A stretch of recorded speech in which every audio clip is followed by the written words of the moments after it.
approximately 2 weeks. And then we'll have one group opportunity where you guys can kind of describe what bullshit you get up to as a group traveling over there. So if you guys want to go on a micro adventure, we can do it so. Or anything you want to do, I'm just giving examples. And then Brandon, you asked if you guys are going to have a chance to go shopping. You will be able to go shopping. Random traveling merchant. Yeah, I think I got it. You're on our ship. Yeah, it just had. Yeah, it's just. Oh god.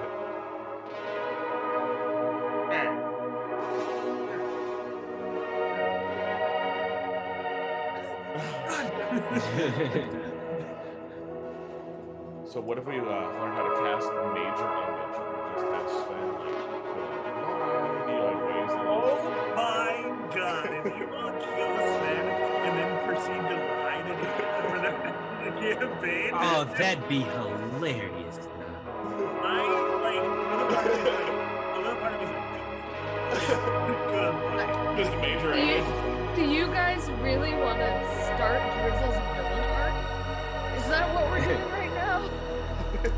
It's probably, I don't know if she'd go full villain, but like, she would freak the fuck out for sure.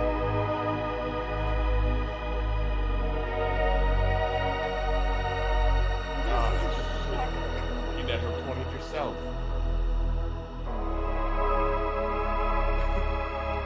How do I even reach my body?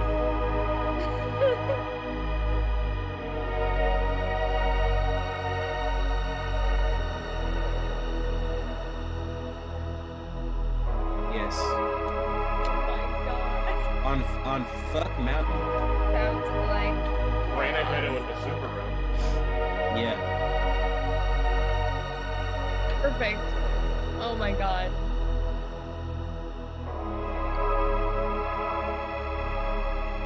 Their name was Train. Wow, it sounds like it was.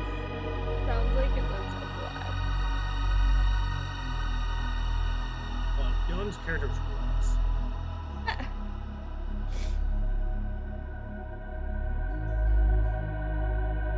Oh no, why? I don't know if I want to know why.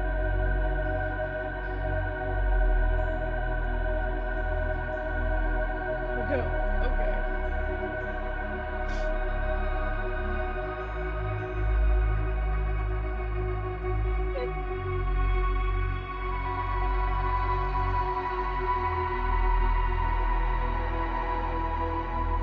Yogurt. Oh my god.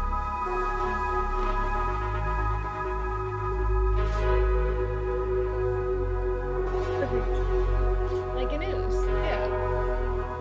Yogurt ooze.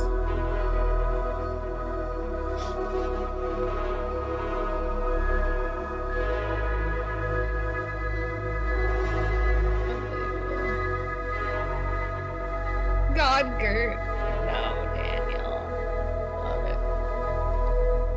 Oh, that was Dylan. Sorry. Daniel was. Oh, okay.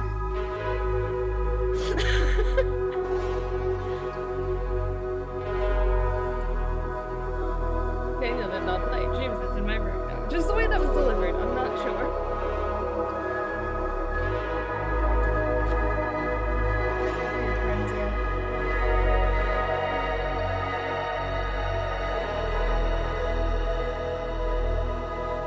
Yes, the Franzia.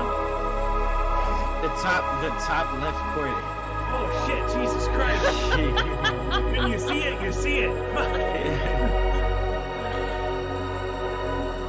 I did Franzia. I was like, I respect the box wine that's just hanging out, dominating, of course, camera. That's a normal fixture. Welcome to InkandLyre, brought to you by.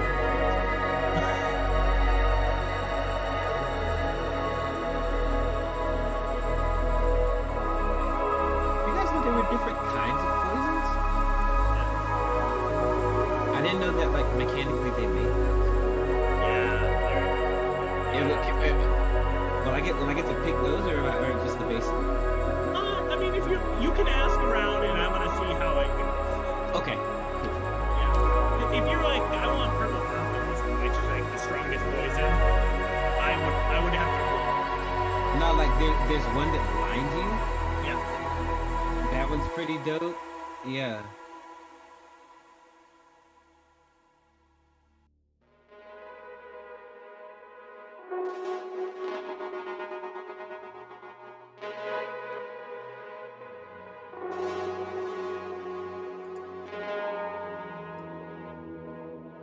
Hello. Beep, beep, beep. What's up? Hi. Hello.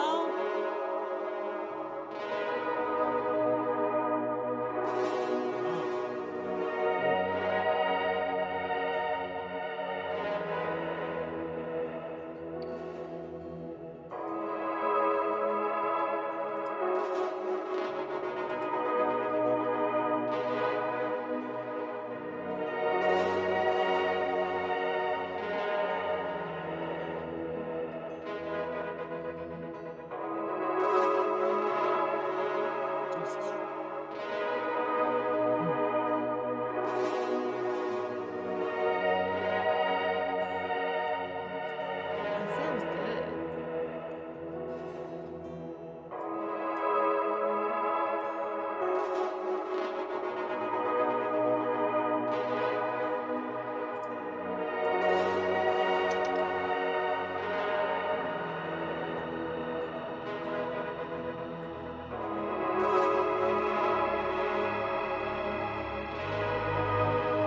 Thank you for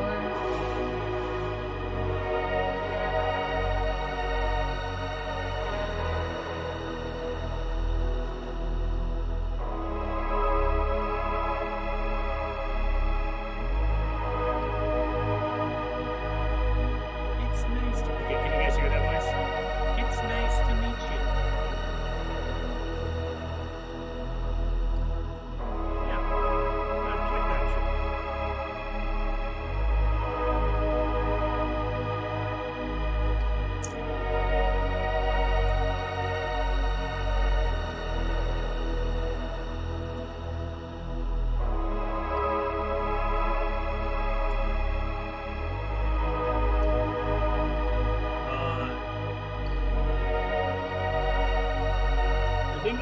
I think if I recall correctly, it is reactions on theory.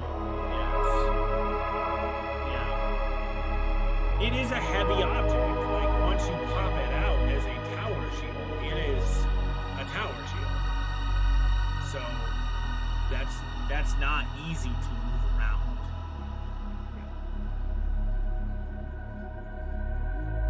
Yeah.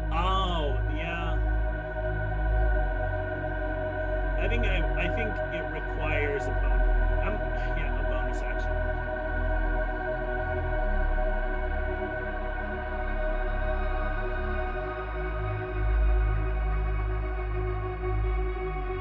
That's right.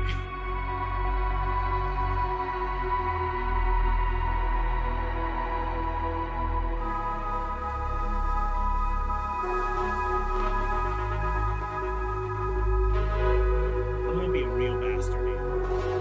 Oh, yeah. It's an action. Put that shield. That makes sense. Yeah. You get a reaction, pop it out. It's a full action. Put that thing back to itself. Basically, you have like a one-time use mobile cover. That's right. What's cool about that is it's like it's like those things that do pop out though, so like it would make sense that it would be a bonus action to pop it out, but like put it It's back all in. good until you like pop it up, and then you get taken away from it, and then the enemy grabs it, and now they have a plus. Yeah, they use action. Yeah.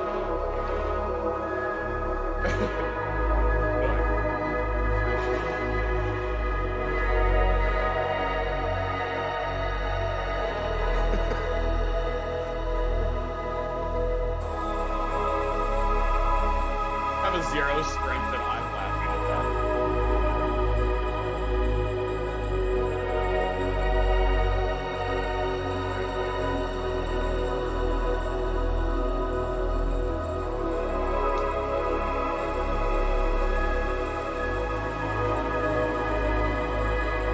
There's a plasmoid.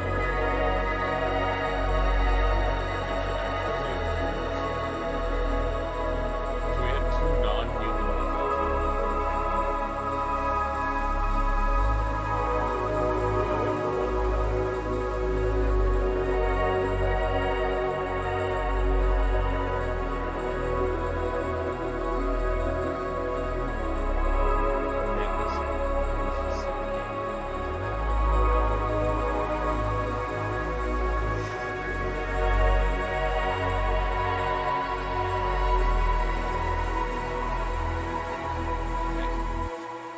then he killed Zach's character, who was 1 week away from retirement. Retirement, yeah. It was either that or give the baby AIDS or something like that. I don't know. Yeah, and I prefer not to do that. All right, hello everybody. Oh, are we live? Right? Hello. Hello. Hello. How's it going? Welcome to another night of Wednesday night Iron Valor Spelljammer. Thanks for joining us this evening as you come and join our motley crew of pirates. Drizzle, Deanna will be here shortly, as they race around the stars, duke it out with strange aberrations and monsters, as well as organizations trying to keep them under the rule of their thumb. But before we get into tonight's session, and before we track our crew as they move through the stars, I first got to give a couple of shout outs. And the first is to Tailspire, the virtual tabletop platform by which we play our game. Tailspire, you can find it on Steam. It gives you the Z-axis and it lets you build 3D worlds. It's a ton of fun. And it is so cool to be able to also import virtual characters from Hero Forge and potentially other sites as well, and bring your characters to life like we have done here. In addition to Tailspire, I just want to give a big shout out to the creators at TalesTavern.com. TalesTavern.com is a place where people build amazing assets for Tailspire, and you can go and download those assets, bring them into your game, or bring whole boards and worlds into your game, and it has been invaluable and so cool to be able to use those assets. And I thank all those creators for helping bring this world to life. So thank you so much. Go check it out at TalesTavern.com. Check out those creators. I know Max has created stuff and posted it on there. Give them a like, give them a follow. It's incredible to see the work people are doing. Speaking of which, big shout out to McBluff. Longtime viewer, longtime friend. McBluff has been watching InkandLyre for a while, helping create amazing fan art, including all of the art you see our crew have next to their pictures here. McBluff, it is so incredible and an honor to be able to have you create art for us. And so we invite you all as audience to go check out McBluff's Twitter and Instagram, as well as McBluff's Patreon, where they also make animatics. And it is really cool to see the work that they're doing. So thanks so much, McBluff. We love you. You probably have already heard this a couple of times, but recently a Kickstarter opened up. If you've watched Christian, who plays Ludin, back when Fate's End was happening, you know how incredible and driven Christian is. Go Ludin Army. And listen, Christian and a group of guys and gals with a camera who are all stunt people got together and they started a Kickstarter called Backyard Beatdowns. It's an action anthology. It's currently live, and there is nothing more that I want to do than to support Christian and those folks into putting together this anthology, pursuing this dream, and watching their incredible stunts. I'm very jealous because I would blow my lower back immediately trying any of the shit that they do. I invite you to go check out that Kickstarter that's already launched, and go check out Backyard Beatdowns, and go help them pursue their second season. They've already made their first. Go help them pursue their second to last. Our new partner, next new partner is Genki, and Genki is this browser plugin, and you can receive discounts and coupons for shopping online while also supporting us and helping our little mission come to fruition. Very proud of myself for the fact that I just said that and it rhymed. Your purchases grant us commissions while you get all the discounts by using Genki. Plus, you don't have to pay anything extra. It's kind of like Honey or Ebates. Use ! Genki for links in chat. Last and not least, and vitally important, thank you, audience. By watching the show, you get Valor tokens, and when you get Valor tokens, you get to impact this game. That's how Iron Valor works. And a lot of the times, it might be that you're just blessing the party. You're helping give them HP because they build encounters that are trying to kill them. But sometimes you curse me and my enemies, turning them into potted plants that then poop themselves with dirt. Or potentially, as an audience, help the party break a bargain with a Balor, which I'm really annoyed by. And so thank you so much for coming and watching. and use your valor tokens to give us luck or bless or curses. And you can do that by using exclamation point commands and see how you can influence the game. With that being said, getting all of that out of the way, tonight we are diving into our party meeting for the first time the architect of their woes, the Elder Brain True Belief, as well as seeing our party take their destinies into their own hands, pursue their long lost ship, the Eternity, as well as figure out new things and new charts to course as they're going. So hang with us as we roll into our intro and let's shoot for the stars.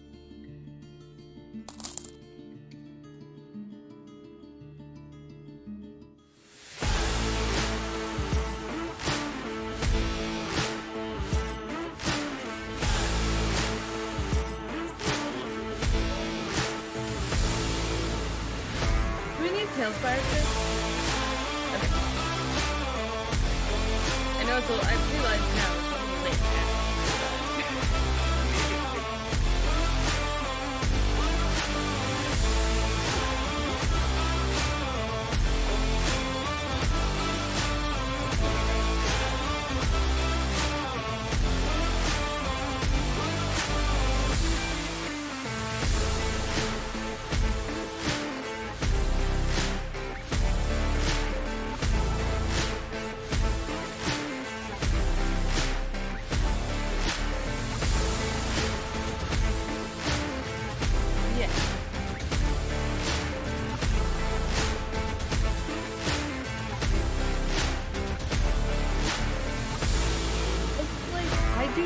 Understand that you would never do it for anybody else real focus. I don't know. At one point I had 90. Yeah, like, I will say.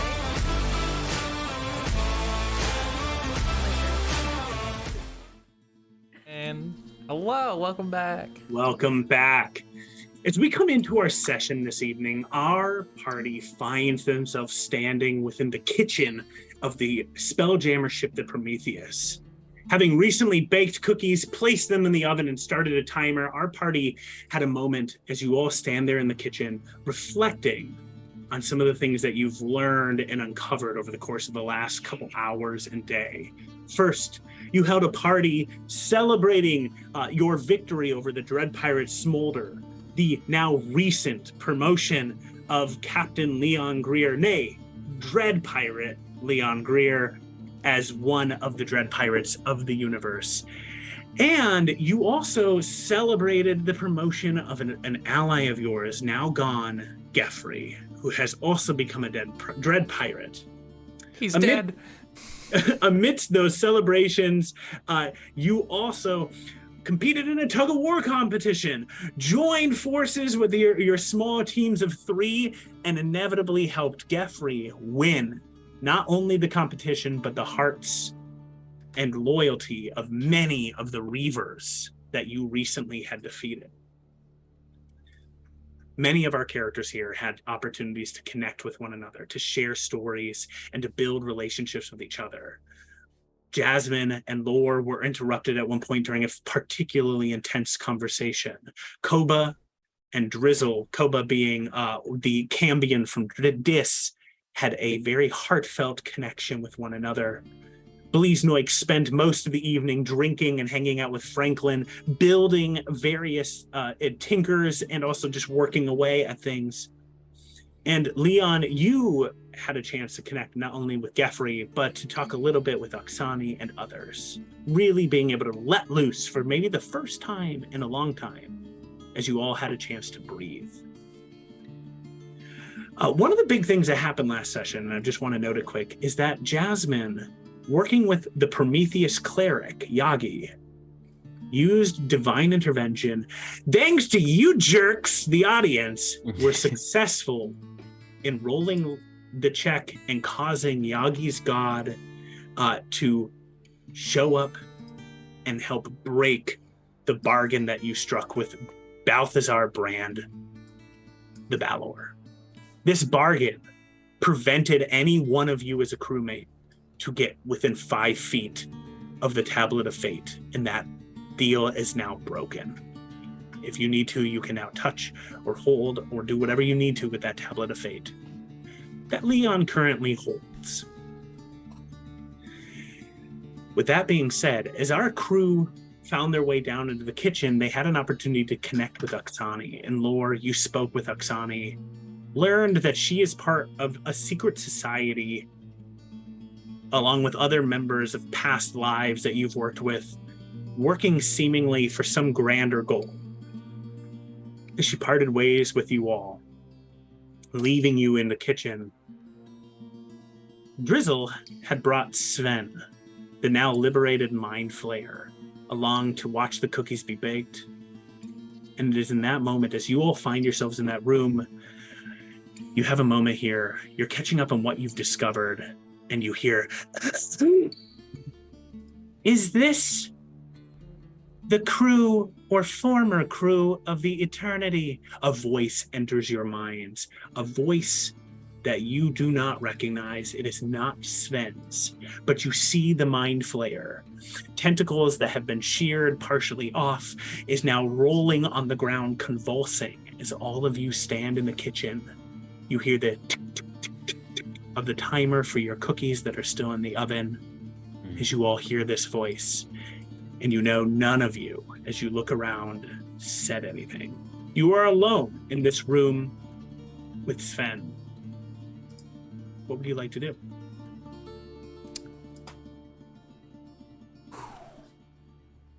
Who's asking?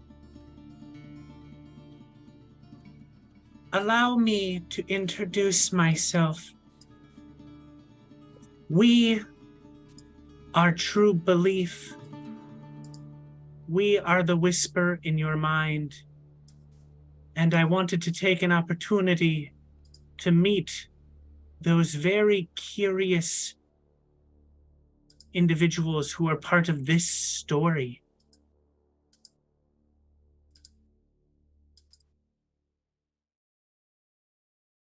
Is this Captain Leon Greer and his crew? No.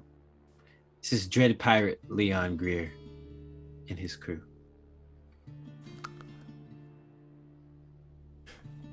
It is a pleasure to meet you. And you see Sven, Drizzle, as you stand there. Welcome, Drizzle.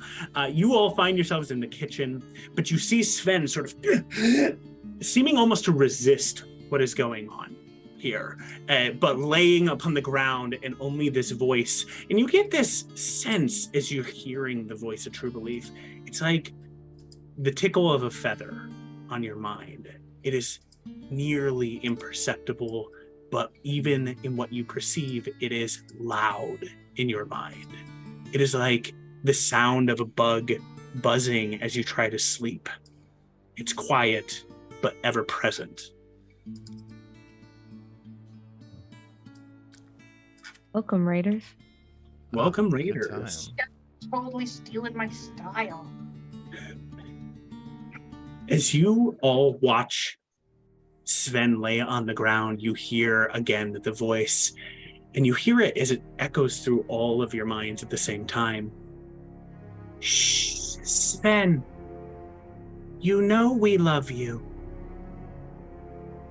We don't want to cause you pain. Forgive me, everyone.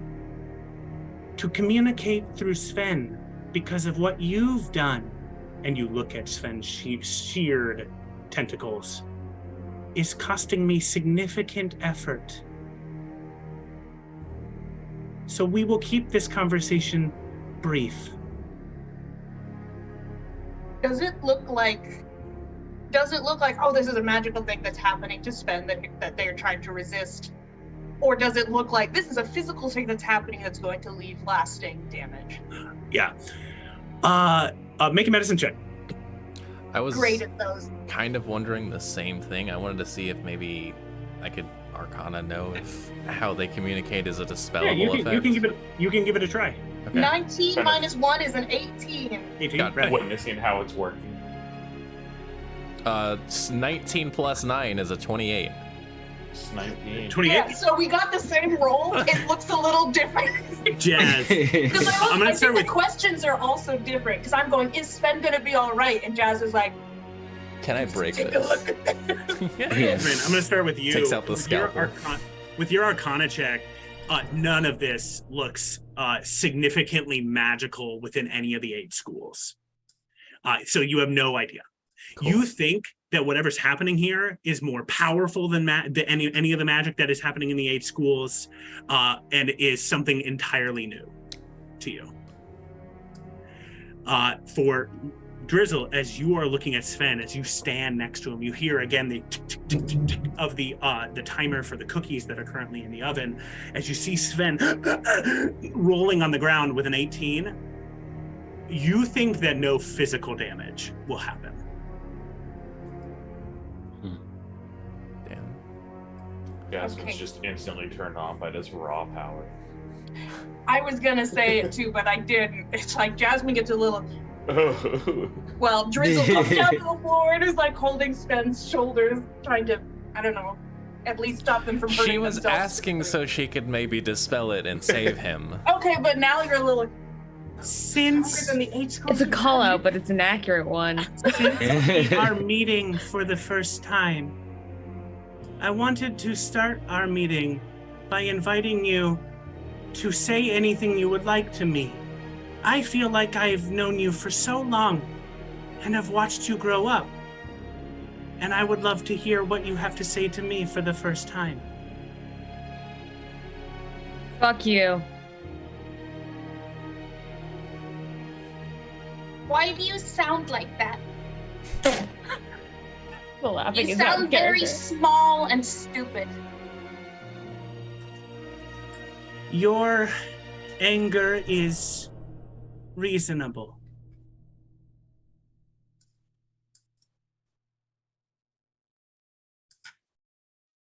That's all they had to say about that. Okay.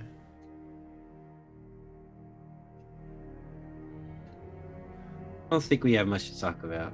True belief.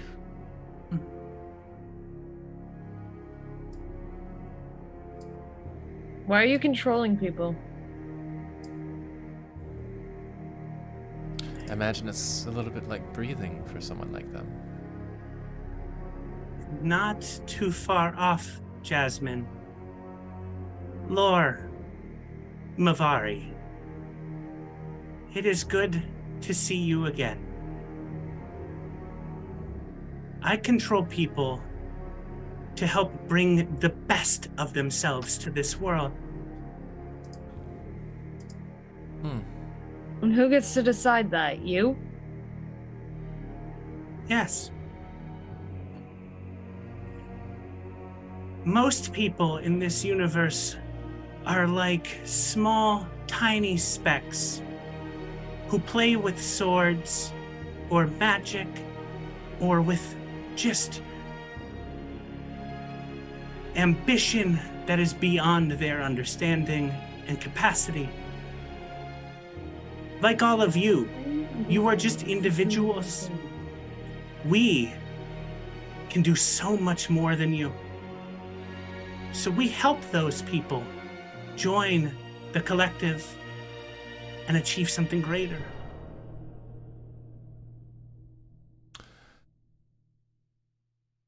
I am going to cast message to Sven's brain.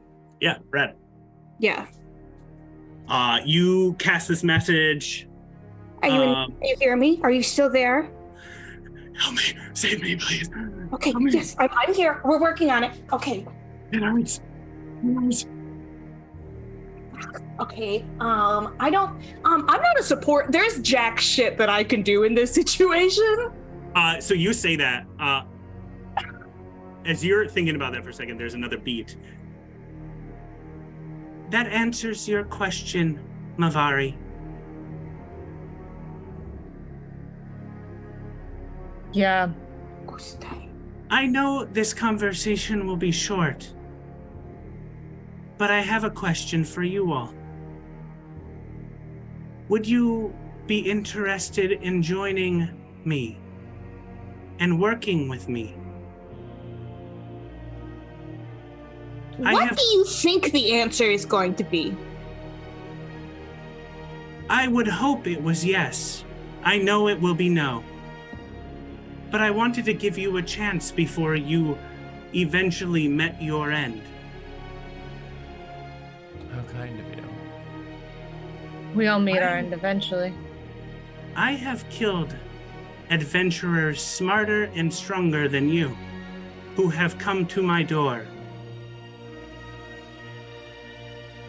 And so I wanted to give you an out. You say that like we have already stopped you once. Twice, actually.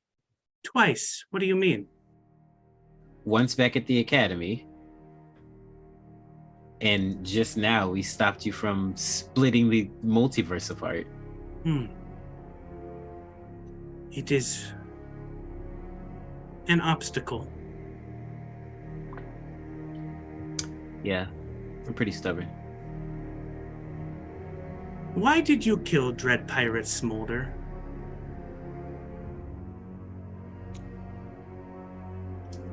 Why do you kill all of the people that you kill? Fair question. Okay.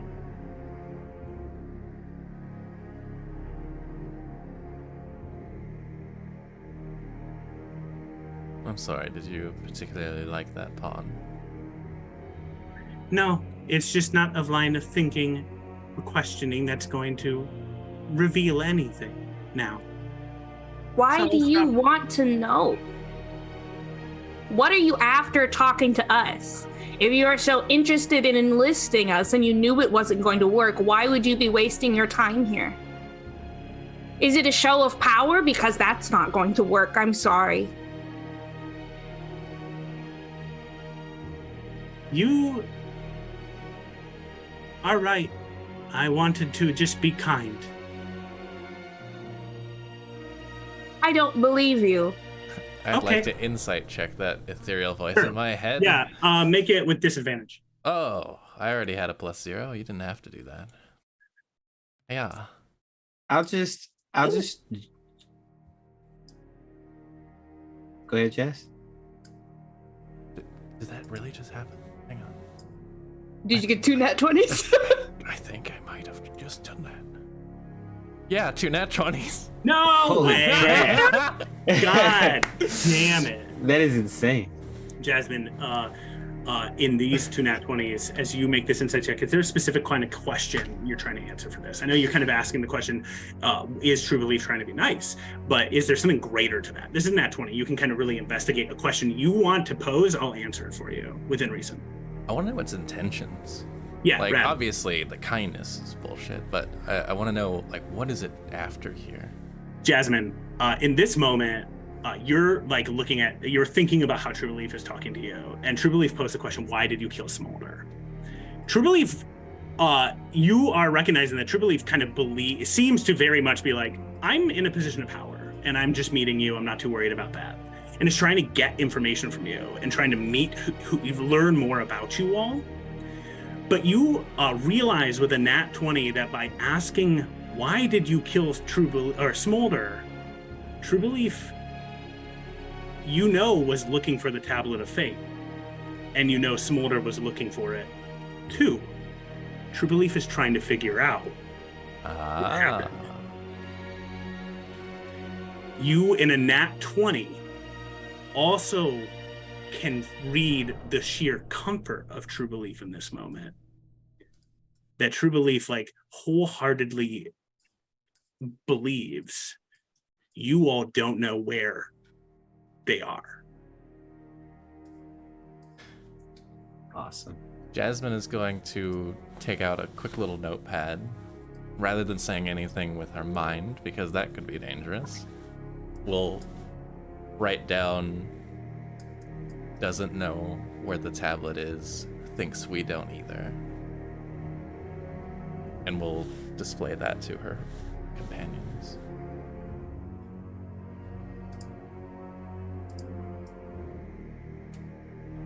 Look, true belief doesn't have to be personal, but anyone who controls other people and doesn't give them the autonomy to make their own decisions is automatically my enemy. It's just the way it's gonna be. I know. I personally dislike you and think that you have a bad personality. I know. You called yourself kind earlier. And I'll just gesture to Sven as he's convulsing on the floor. Be like, how is this a show of kindness? You're willing to put people who you claim to care so much about in all of this pain just to talk to us? You know we have emails, right? Fair point. It is only a matter of time until the tablet of fate falls in my hands. I am just trying to right the universe. What are you trying to do? Stop you. Let people write their own damn story.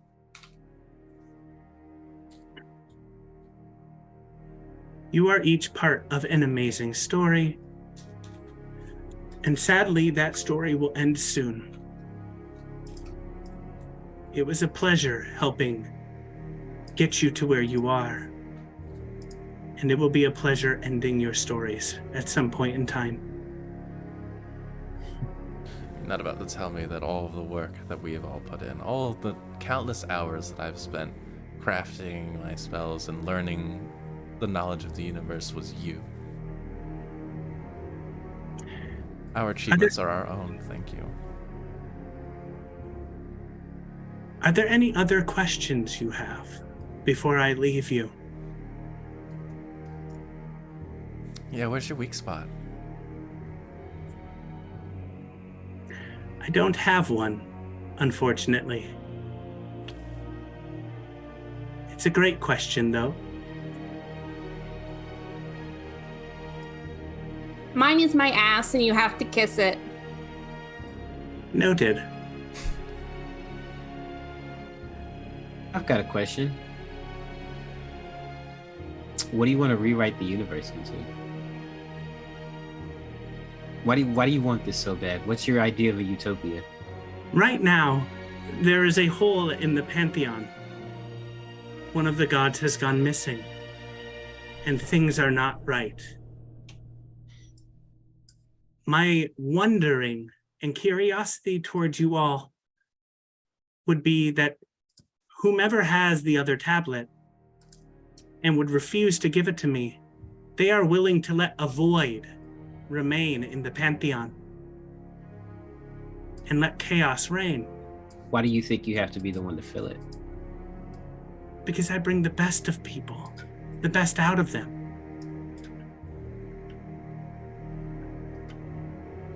What if you were wrong, Treef?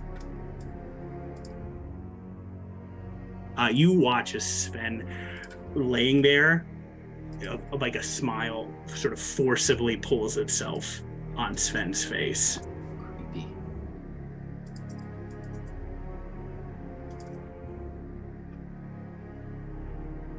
Goodbye. It was a pleasure. So the words right out of my mouth. And as you watch Sven's convulsing slows, and you smell smoke in the air as the cookies have been burning. And The alarm didn't go off. Good catch. I like that. you watch as Sven quiets, and then his voice returns to you, Drizzle. Buddy. It's gone. It's gone. Okay. Yeah, I know. Drizzle has 10 strength. That's an average amount of strength. How heavy is Sven? Sven's like not that heavy of an individual. Tall, again, 7 foot tall, but like. Well, Drizzle might use a combination of her normal strength and like levitate or something to just take him to the cleric and make sure that he's taken care of. Cool. You kind of lift up Sven. Sven is sort of starting to recover. And Lore, make a intelligence saving throw. Jesus. Okay. God, here we go. I'm just gonna do it on D&D Beyond and hope for the best, which is a famous last word.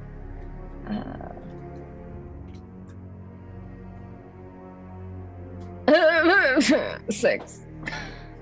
Or everything else is quiet, and as you all are like coming back from this mental conversation, you are hearing the ding ding ding ding ding ding of the timer had finished. You smell the smoke in the air as the cookies have begun to burn. Drizzle, you are picking up Sven, but Lore, as you hear the ding ding ding ding ding, it starts to shift. Ding ding ding ding. Mavari, Lore. And all you hear is Admiral Lorfan, your father's voice, shouting louder and louder, becoming a cacophony in your head for a moment, becoming a scream. And then suddenly it dies down, and you hear the dinging again.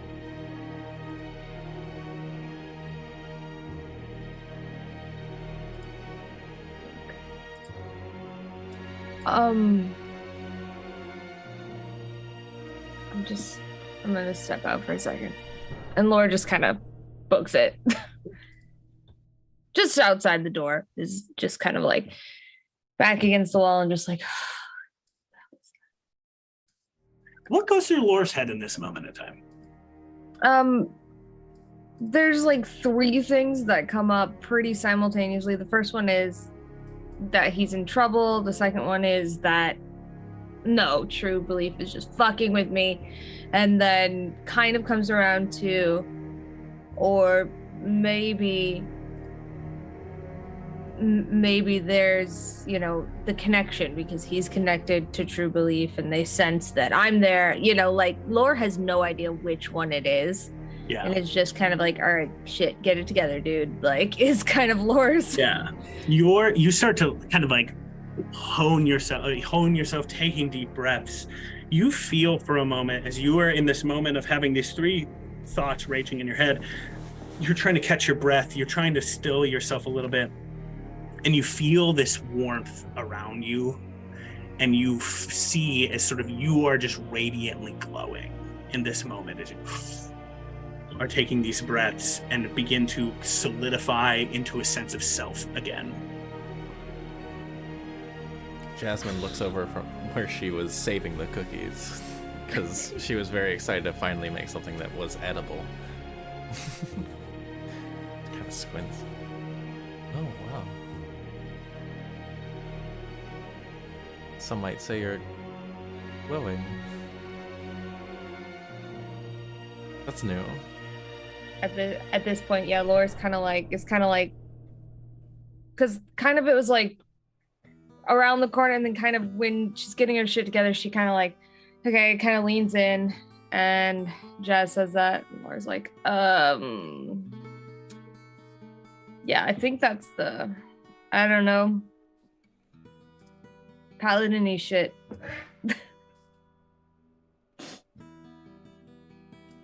As you all settle yourselves, you get to save some of the cookies.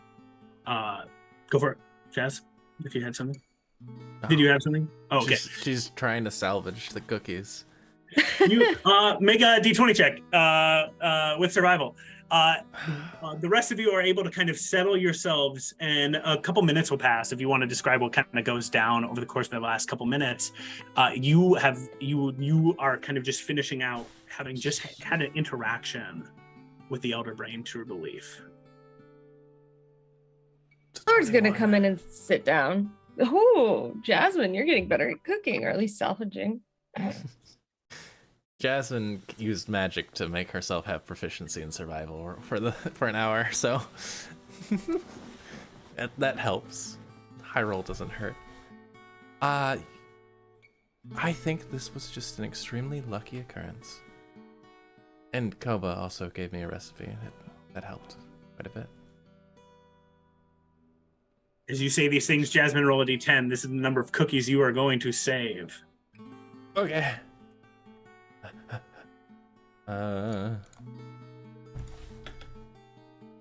Hiya. 2.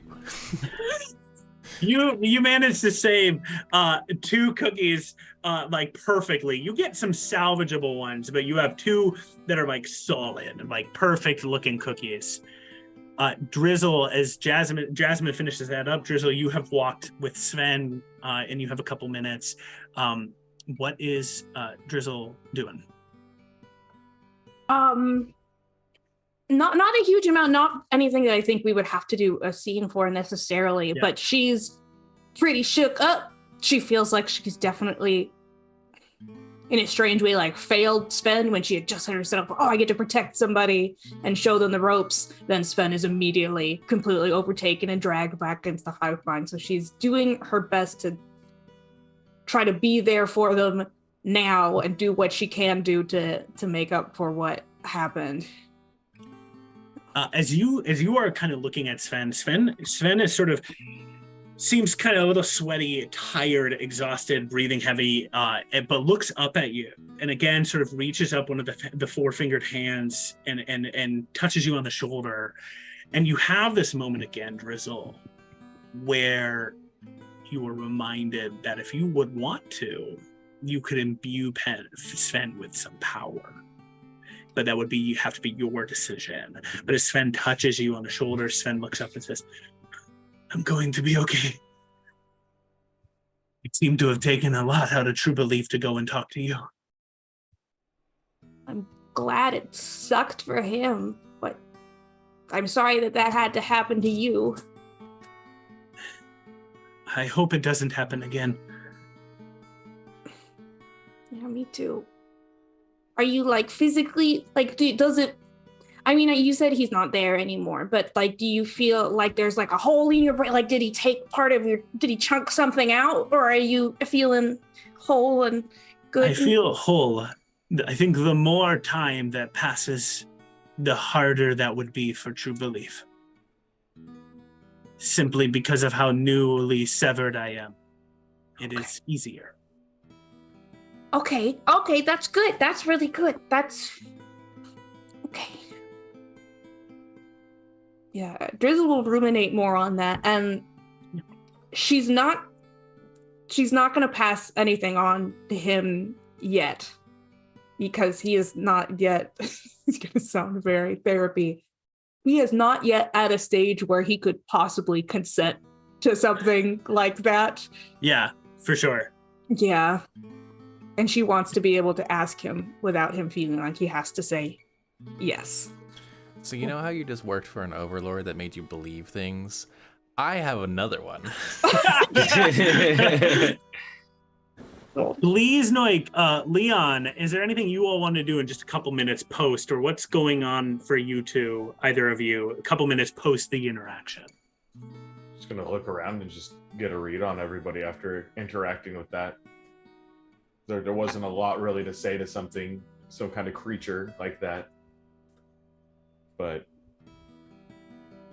I think Leon makes a swift exit shortly after. Kind of freaking out a bit. He just had a conversation with the Elder Brain.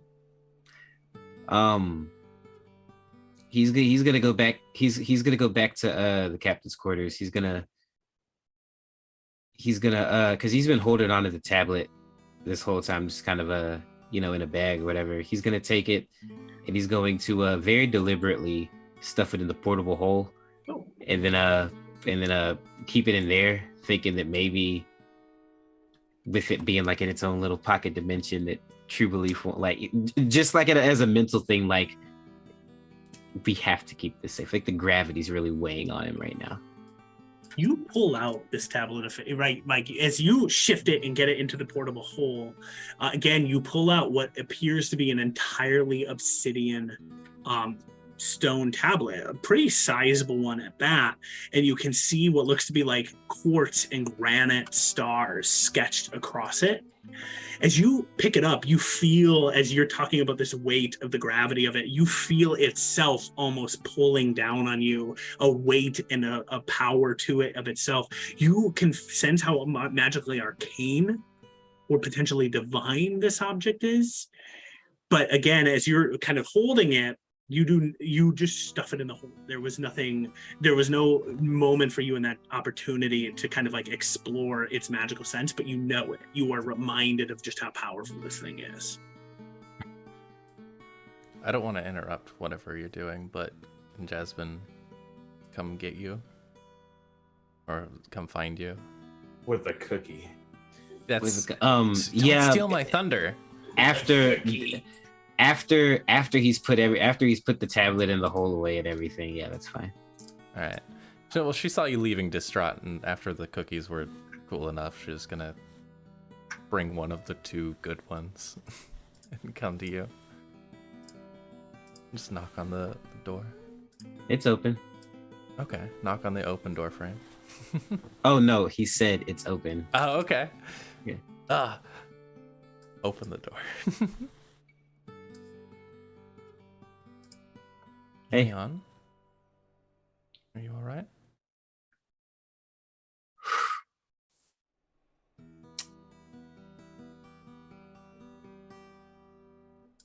Yeah, how did we get here, Jazz? Freaking making deals with demons and saving the multiverse, and things used to be simpler. She steps into the room and she walks over and she nods. I could not agree more. Things have gotten wildly out of hand. But I suppose if you wanted a real answer to that question, it's probably because I think we're the only ones that can. We're the only ones willing to, that have the power to.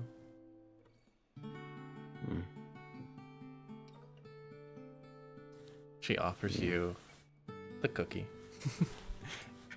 And somehow she's found like a really nice little china plate with like little skulls on it.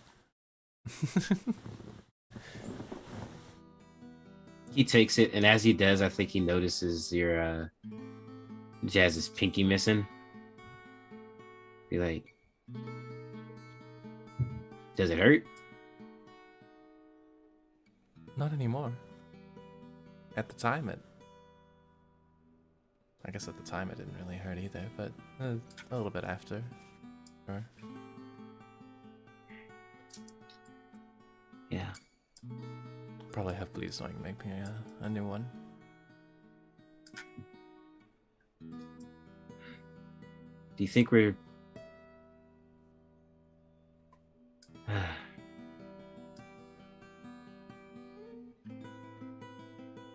What do you think we should do with the tablet? Well, I want to figure out exactly what we can do with it. I mean, this And thing has the maybe- power to like rewrite people, or because you need both to rewrite the universe, right?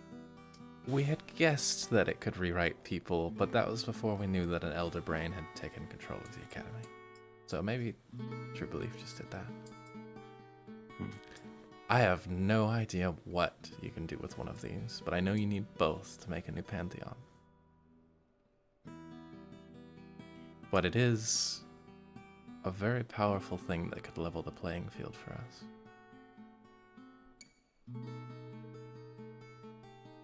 I just want to see how much it can on its own. I feel like having this much power could corrupt anybody.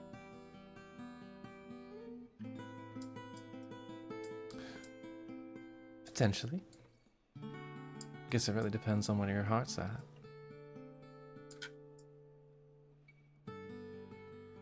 You think ours are in the right place? I mean, not to brag, but we did just keep 2 planes from colliding and exploding, which saved countless lives. And we killed an abominable dread pirate who just kills people for fun, from the sounds of it. And money, but mostly fun, it seemed like.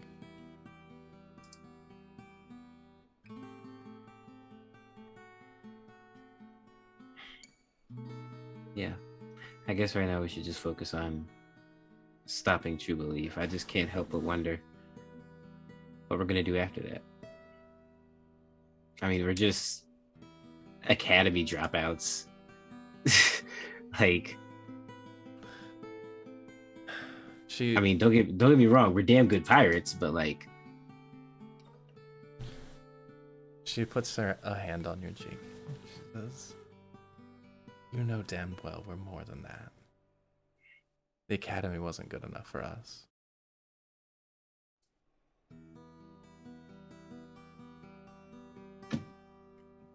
yeah. As far as what we're gonna do after, we can do whatever the damn well hell we please. Excuse my language. He'll kind of look down as you say that. He'll say, "That's what I'm afraid of." You're afraid of doing whatever you want?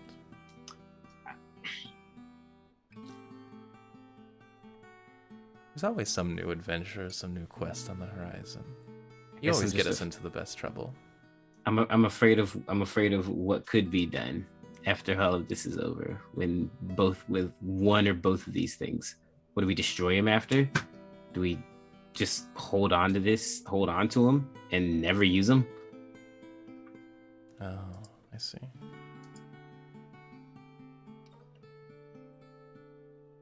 Definitely, probably need to make sure that they're never together. At least if we like the world as it is.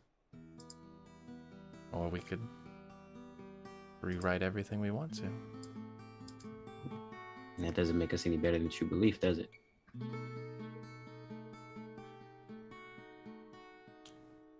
Maybe not. But they're obviously very biased.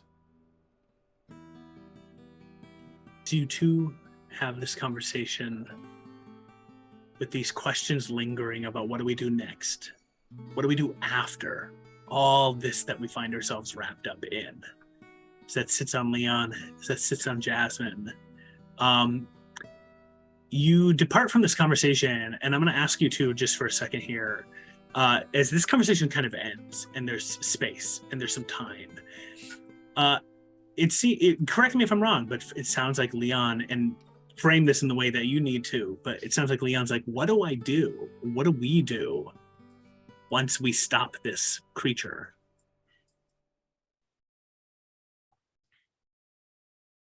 Yeah. I mean, I guess for Leon, it's like, it's not really about, it's just about the existence of these things. Like, he's still kind of wrapping his head around it. Like, True Belief isn't going to be the only one who would want power like this. He kind of wants power like this. You know, it's like, what do you do with it? Yeah. And Jasmine, as you are sitting there alone for a second, it sounds like, Jasmine, you're more fluidly just kind of like, we'll deal with it as we go. We have the power to do so. Mm-hmm. Is that correct? More or less. I mean, obviously that's a lot to wield. It would probably be better for everyone if they were destroyed. But she's also kind of thinking about that power vacuum and the missing god, and what does that mean for everything? Because True Belief seemed to make it seem like it was a big deal, but maybe that's just because they want to be a god. Yeah. Can I religion check to see how bad things are gonna get if there's still a missing god after a while? Not at this moment. All right, later. You find as this time passes that you all are catching yourselves up, and about an hour or two pass, and you hear aboard the Prometheus that Dread Pirate Oksani has been preparing the skiff, the Damselfly, for you, and you can soon take off and start heading onto your own mission. Drizzle. Do I feel like it's safer for Sven to stay with us, or for them to stay with a cleric and the Dread Pirate Oksani, not heading towards Big Bad Mama Jama Fuckhead Treef? You think Sven has requested to stay with you? Okay, then we will do that. Okay. I think during this time with Drizzle out and Jasmine having gone after Leon and Laura had just kind of come in and sat down, I think Laura would look at Bleeze and be like, hey, do you want a drink or something? Definitely use a drink right now. Yeah, okay. It's kind of gonna like actually and pull out like a flask and be like, I have this. Can you grab a couple glasses? Yeah. Great. Fly over and grab some glasses. Off the top shelf. Top shelf.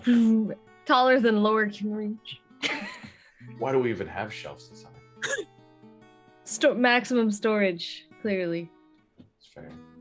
It's not the best. It's not the best stuff, but it does the trick, and it's gonna pour just like a shot's worth for each of them. You know, like not that much. Drank a lot yesterday anyway, so this is probably enough. I think we all did. Yeah. How's Franklin? Rather well. It's definitely less shooken up than I would have expected. I guess Doing adventure great. suits him. He has been with us for a long time. Yeah, it's kind of scary to watch him grow. Do we know when Nyogi reached maturity? Or are we just kind of guessing on this one? I You're not could certain. tell you. You're not Maybe. certain. Just wait for his voice to get deeper.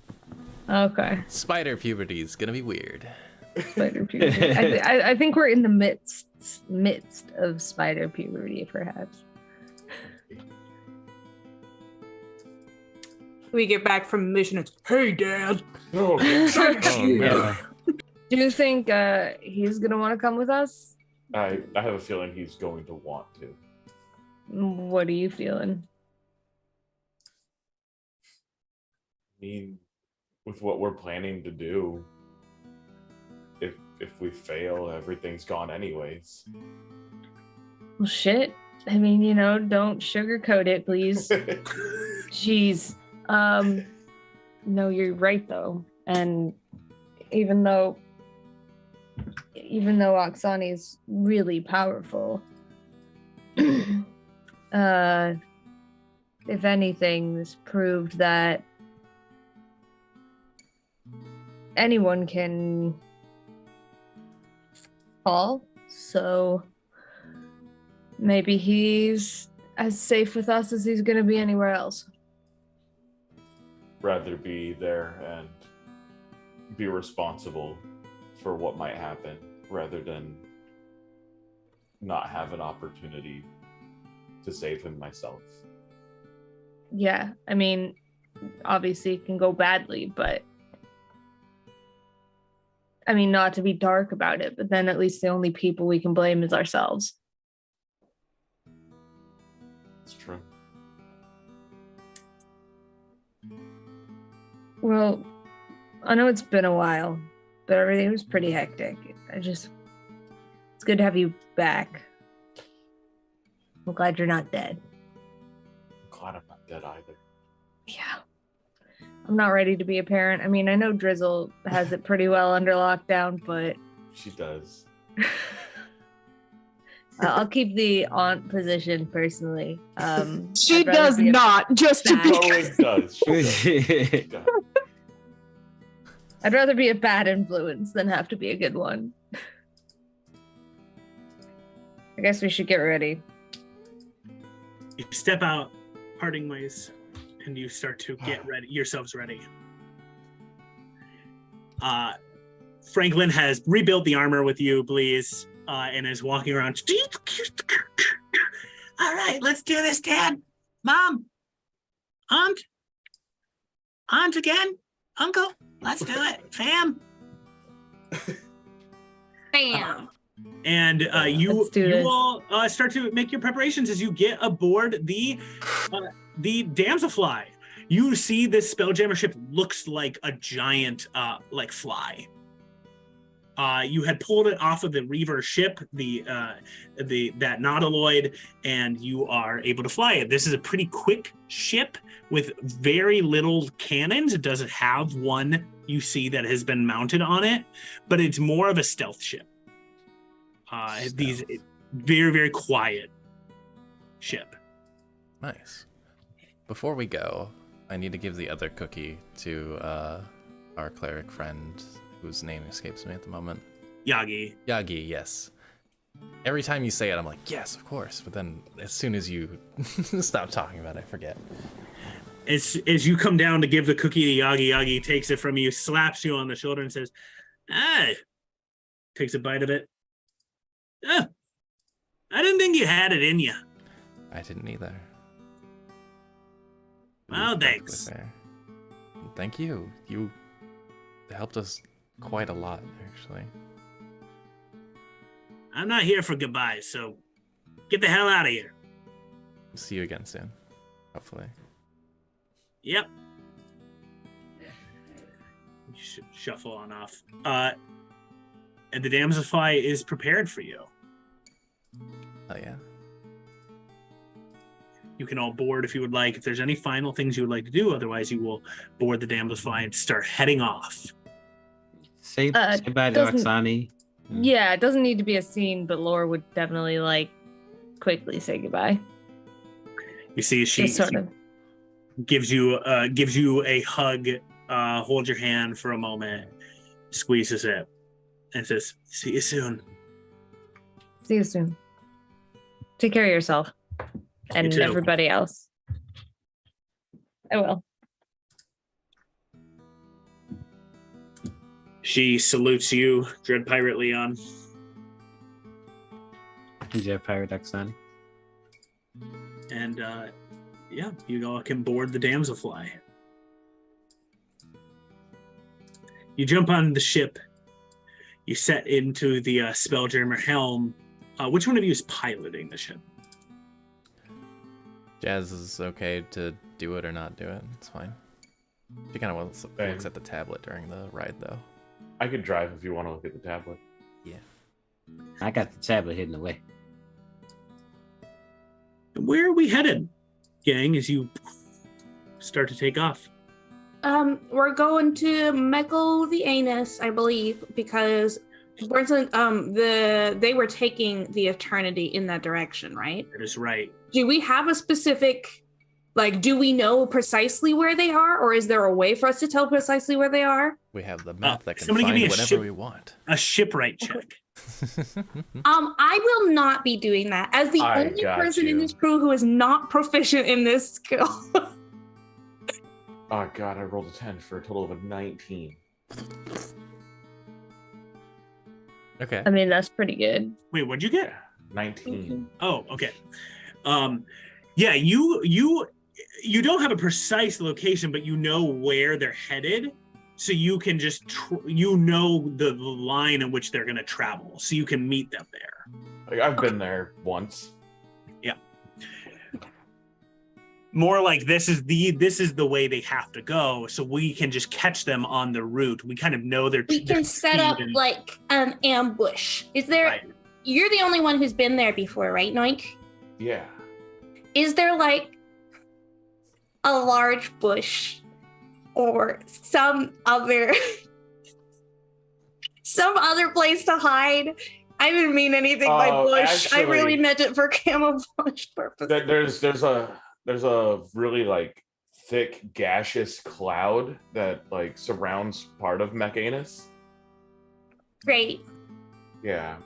Yeah. Wonderful. Yeah, you actually know, please, that there is Mechanus had a curious situation happen to it, where one of the nebula from one of the planar nebula got caught nearby it.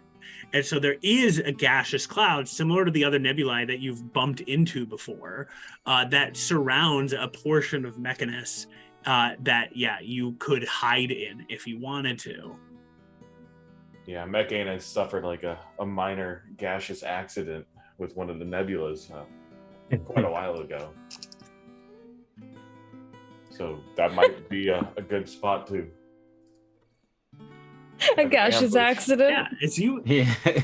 as you name that, I want to check with Jazz. Jazz, did you share with the party the details that True Belief 1 does not know that you have? The Yeah, I wrote tablet? it down. Yeah, and, like, showed them. she Okay. she Okay. showed Oh, them. right. Yeah. I was like, so- don't say that we have As you're it. leaving, you know that Yeah. as you are trekking yourselves off into the space and moving towards Mechanus, it does weigh on you that in this moment in time, the seeming architect of many of the things that you've faced up into this point, the creature that had been planning since day one of your arrival to the academy, it seems like what you were up to and others, you are doing something that it doesn't know.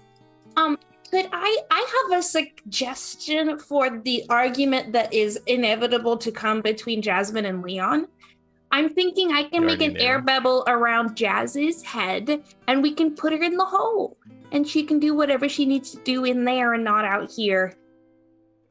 Because that's why you don't want to bring it out, right? Right. It's not a bad idea. Thank you. I've never had I'm it gonna get that in the hole. As you travel out and offer this solution, it is going to be 2 weeks of travel to get to Mechanus. Even in the Damselfly, a fairly quick ship, it is still not faster than Prometheus. This is just a skiff ship. It's a stealth ship. They're not meant to travel extremely far distances quickly, and it is not faster than what you know the Eternity would be. However, as you travel, you know that you'll have 2 weeks of time. And I want to ask, what the Damselfly is a fairly small ship. You are more or less sleeping on top of each other with every day. I was You about to have to ask kind how of big. work around each other. There is an upper deck that you can sit upon. There's a small gun. What do our party members, what do you all get up to over the course of 2 weeks? And we'll start with just 1 week at a time. Okay, well, mine is a question for the entire series of weeks. If we really have such small quarters, who is the biggest of the big spoons and who's the littlest of the little spoons, since we are sleeping in one long train? Jasmine's 5'11", so I think Noink's probably the smallest. yeah, Hell yeah. easy, I easy mean, decision. It's like a just tier to- list. Who's at the I do want to say it doesn't have to go in height order. True. That's Drizzle true. is 5'3" and would happily be the biggest big spoon, but I we think could Laura... we could just wear Noink like a backpack while we're Look, sleeping. Laura would maybe sometimes let Drizzle be the biggest big spoon. Yeah, that's I get fine. one night and then I Laura's feel like, all right. Yeah. Like, okay, all right, yep, nope, all right. That was fun, let's Finds a never do it. corner to like sit in instead of participating in this. I want to say You're not Jasmine gonna is like, ew. participate in the spoon. there would need to be some convincing. Otherwise, but At no. least at least one night we all have to do it. Oh, come It's on, Jazz. comfortable. You don't want to Come be on, Jazz. sandwiched in between me and Leon at least once. Mm-hmm. And I'll be the little spoon to Sven It's because just I like- know you all have problems with the Definitely. little tentacles. Jasmine, in that moment when Laura is making this argument, Leon, you're standing there as well. Jazz, you are reminded of what you said to Koba. Is Koba here, by the way? Koba. I would have. I would. If he's not here, I would have said goodbye. You know that I would. We have a. Okay. Koba. Let me check with you, Drizzle. Koba asked to come with. Koba explained Oh no. that Oh he my is not gosh. gonna. He is not a fighter. He's not gonna try to help with that. He would help with the ship stuff, and he would like more or less like do more like support staff work. Well, he can do whatever he wants, and she's always happy to have him there. And everyone she cares about is getting on the boat to go die. Right. But it's their decision. So she celebrates whatever they do. Koba is on the ship. It's a Jazz. As Lore says this, you actually see Koba in the background, and you lock eyes with Koba for a second. You were reminded of how you threatened Koba with life or death if Koba screwed things up with Drizzle. Koba, you remember, turned to you and said, who are you going to tell how you feel about them? Is it going to be Lore? Is it going to be Leon? Is it going to be both? And you lock eyes as Lore says, would you want to be sandwiched between us?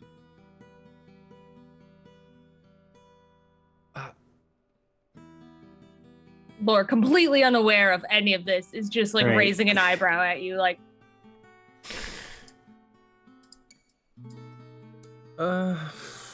Fine, we can do it one night.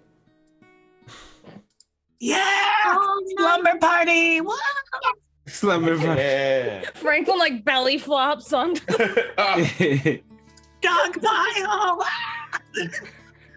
That's the only thing Driz has to contribute, really, other than she's doing air bubble for anyone who needs it to go into the hole. She's hanging out with Koba and with Sven and with so many people, and with Nyogi, your son, Franklin. But she doesn't have anything particular that she needs to do, I don't think. Cool, yeah. So you kind of just are hanging out with folks. So what's all the other people doing within this first week? Is there room in here for, like, say, Franklin to string up some web hammocks? Yeah, 100%. Heck yeah. Needs to be a big one. That Lord's reminds me of Curse gonna of Strahd. There's only one hammock. get No, not one. anyone who will play. Shared a hammock. Anyone who will play cards and won't even make people anti. Just passing the time. Sven and Franklin immediately join in. When I'm teaching my nephew to be a card. They do not know how to play. So I'll teach them. I'm gonna That's make a fine. roll to just see how that goes. Okay. Yeah, they're not doing too hot. Jazz would like to Lore's try trying. actually during free time. There's only so much studying of a tablet that you can do before it gets a little boring. Are you gonna show these two up, Jazz? Show them how to do it? I don't think Jazz has ever done cards either, honestly. Okay, you notice this is going to happen about like 4 days in this card thing. I want to get to everyone else for a second, but Loris, you're doing this card thing. As Jazz, you mentioned like, oh, I don't really know how to do this. Koba goes, I'm in, and this is truth or dare cards.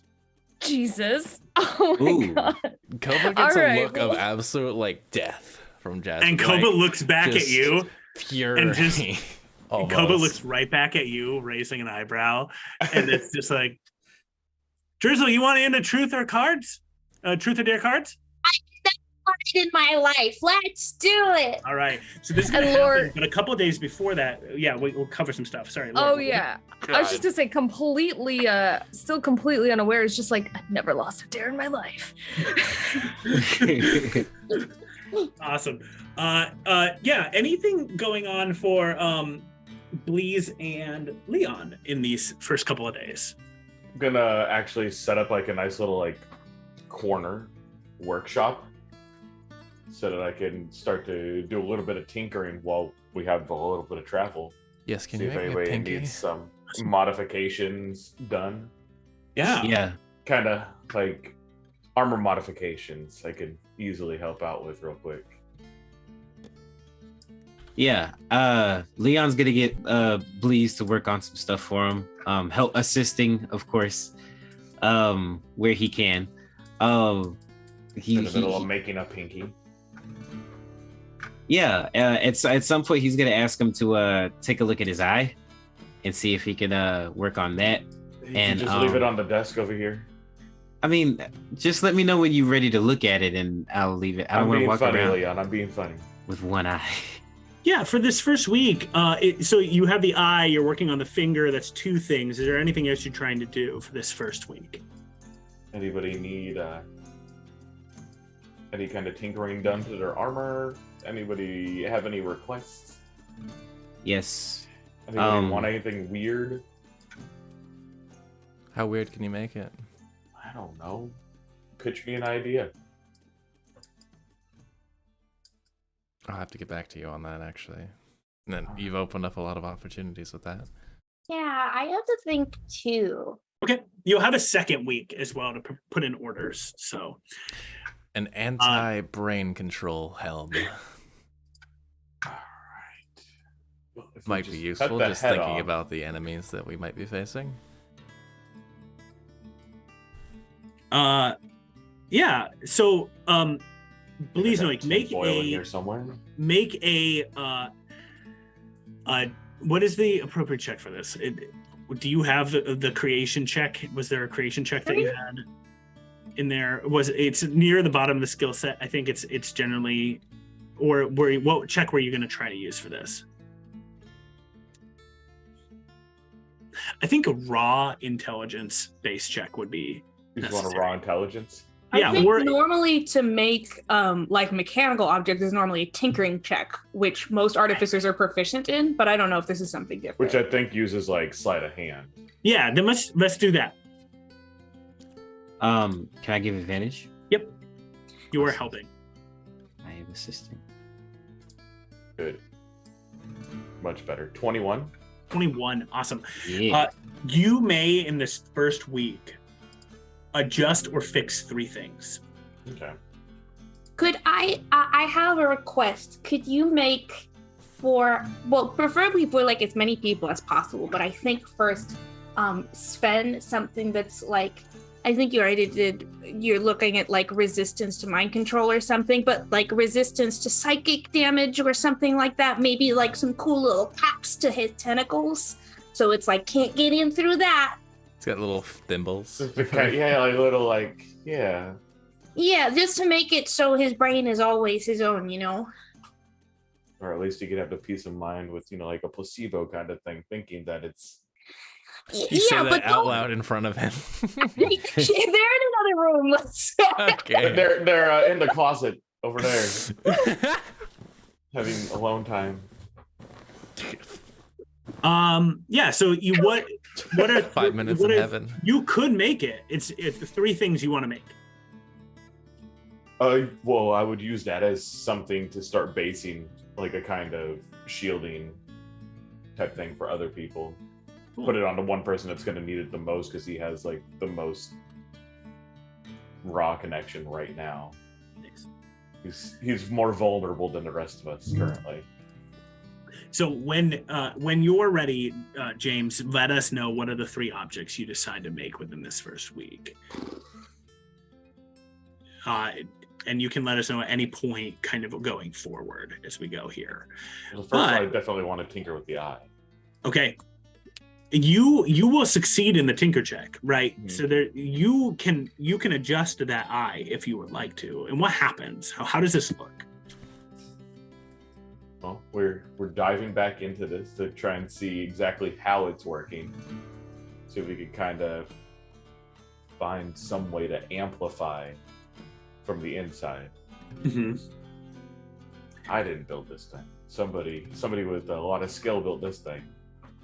And I'm just going to see if I can try and hide whatever powers on the inside of this eye. Cool. Trying to find Yeah. a dial that shouldn't have been turned and just crank it to the right. Yeah, you start to turn the dial. This eye, right, as it functions right now, it's a 10% chance to try to kind of envision a little bit of what's going on in the future with this eye.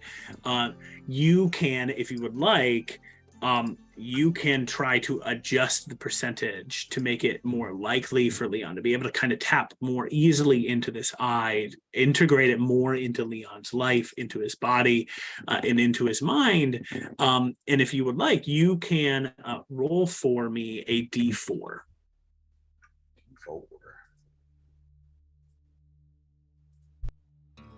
Can I give him It's a advantage on this one 4. too?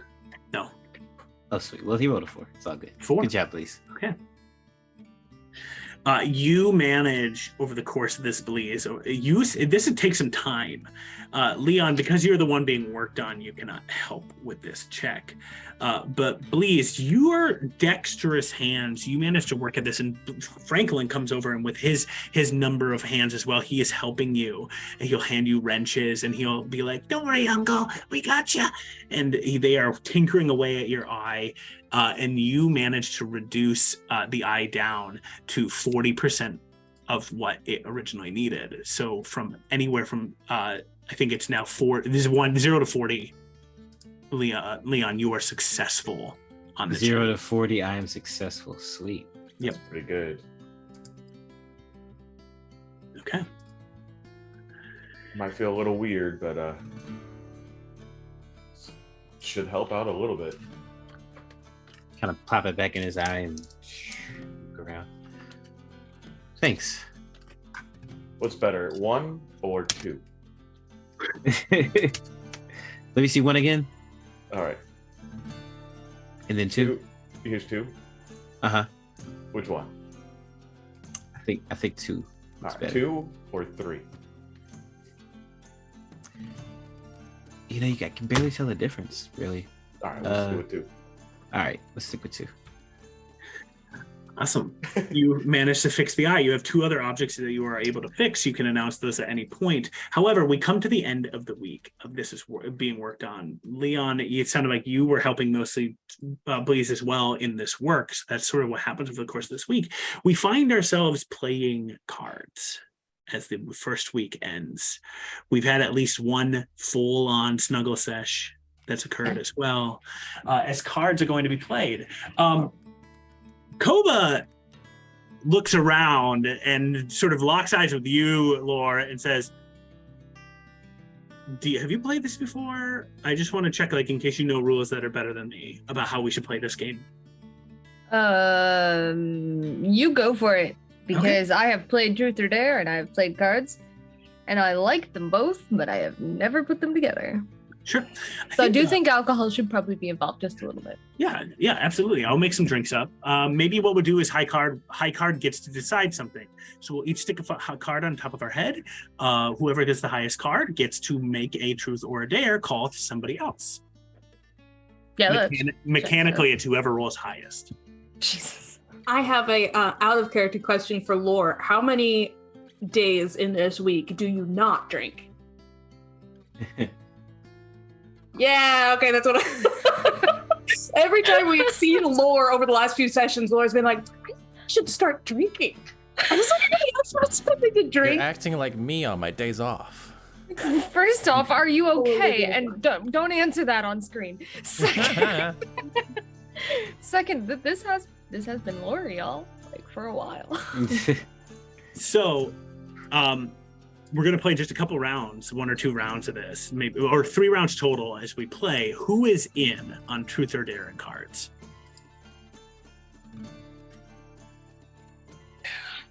Jasmine has to be in because she already sat down. Franklin is in. Yay! Sven is in. Blaze, are you in? Blaze, come play with us. Take a break. Sure. I'll come play around. Okay. So all of you will roll. Whoever gets the highest card on their forehead. They are the one that then can pose a question to somebody else, truth or dare. Okay. Can we use luck points for this? You are allowed to use them as you need. Oh Audience, my if you God. want to give people luck to help each other grill into their secrets, go for it. Do not reveal your numbers yet. Can we sleight of hand? I'm making this. I don't want to. I just think it'd be really funny if that was an option. No. Okay. Just keep it straight. How can I magic anything?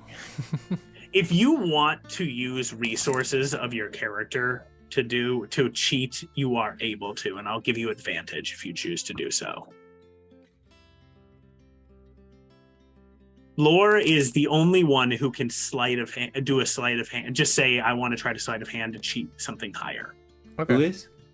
I hate to waste it, but like Lore's just playing, man. Lore's like, what's right. my number? Did everybody roll? You just rolling a straight D20? Yep. I did not yet. I've rolled. I've rolled I've rolled. 5. Afraid Not has done a round of luck. Thank Brandon, you. you have some. Max, yeah, I think everybody has some. Yep. I got 12. I got 15. Please. 19. 19. Please, as everyone at the same time sticks their card up on top of their head, you have the highest card. What do I do now? You can ask somebody to take their clothes off, I think. I might actually need that soon. What? Oh,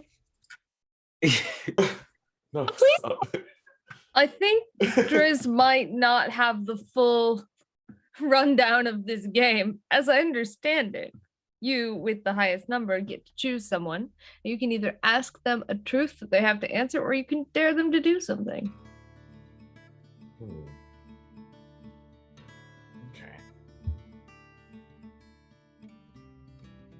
I might All not be right. very interesting because I just do every dare. I'm pretty good at it. You You're good at the dares? I'm really good at the dares. At all the dares. All right, then we'll go with you. Me? Yeah. Shit. Okay. You kind of asked. What's the dare? All right. Or you could ask them to tell the truth about something. That's always an Drizzle. option. That would be much more Yeah. painful for her. It would be much more painful, but right now I think a dare is in order to start this off. Imagine the dare being the less painful option. All right. How? Yeah, you know nothing about that, huh? Death stare. Both you. Dad, hurry up! All right. Can I need you to climb around the outside of the ship, All right. Yeah, sure. Why not? all the way underneath, all the way down and around? One of you better save my ass if I fall off the ship. Just I think saying. that's cheating. You have to die. Oh, okay. Cool. I guess you guys The won't have a dare is to paladin. die. Yeah, I don't think that's how the game works, Drizzle. I don't think anyone has to die. All right, Laura, make an athletics check. Just let it be known that I died doing something All right, extremely but- stupid. For Drizzle, I need you to take your clothes off while you do it. Wait, my clothes? Yeah. Stay fully clothed. No, I'm in I don't the need Drizzle floor. to take their clothes off while you climb around the ship. I don't know what you're into. Fine. It just starts like shedding layers. Like, all right, whatever. I'm gonna butt naked climb around the ship. Do you think my clothes add like a special bonus, please? Because that's false. And I'll make I my think it's just to make it more athletics. embarrassing. Well, Drizzle that just would really wanted involve somebody to having take their clothes off. shame, Jasmine. So athletics. I'd rather die than do that, so you go ahead. That's a 23. Awesome. Yeah, Laura's doing a great job. Athletics. Clambering Or around. just like So impressive. spiders around the fucking ship, butt naked. Fully buck apparently. naked. Laura's just. At one point, Laura goes over like the glass window of the front of the ship, right? A ship like And then pulls up clambers next to around us. some more. What's going on? They just drive off. It's like, Yeah, that's right. Awesome. Laura does this, clambers around. Eventually, Laura, you make your way back into the ship. yeah. At least like, have the decency to put pants and shit back on. It's not like, I mean, we went to school together, we shared quarters, you've all seen my ass before. Hell yeah. What? Just let it be known that if anyone ever needs someone to climb around a ship Butt naked. butt naked, I'm your dude. I got There you. you go. I want you to know I did have Featherfall prepared, but I also knew you didn't need it. So really, I'm being very supportive. Thank you, Drizzle. You're welcome. Someone pour me a little more. please. Yes, can I? I need one too. All right. She'll find a wine bottle herself, noting that she is getting it herself and not Koba. And get herself a glass. Okay. It's up to you guys if you want to keep playing. You can play up to 2 more times. Why not? It looks like it's making Jake miserable, so we have No. 2 more. No. I'm just helping kind of define a time to this, but it's up to you guys. This is you guys' show to run. I got a 6. All right, I guess we're playing again. Yep. Here we go. I think Jake is just cognizant that we would sit here for the next like 35 minutes. You Daring are each all- Playing other. truth or dare. Yeah, you are all doing the thing that like nervous high schoolers do, which is like you're playing truth or dare, but you're all being very quiet for extended periods of time, rather than like let's get into it. You know, let's get it going. That's everybody else's job. It's not my job. Got an 8. I rolled an 8 too. Oh, I got a 9. So who won? A 2. What did Koba get? 2. Oh wait, no. Koba, There is a moment, Jasmine, where you are getting a drink, and Drizzle, as you start to pick up your card, Koba like comes over and just puts an arm around you for a second, as well as a wing, and it's just like, God, this is a pretty good time. And then you draw your card, and you have a 17. That's not 17. it. I know I said 6 a second ago, but actually I got a 7. 100% Leon and Lore know exactly what happened.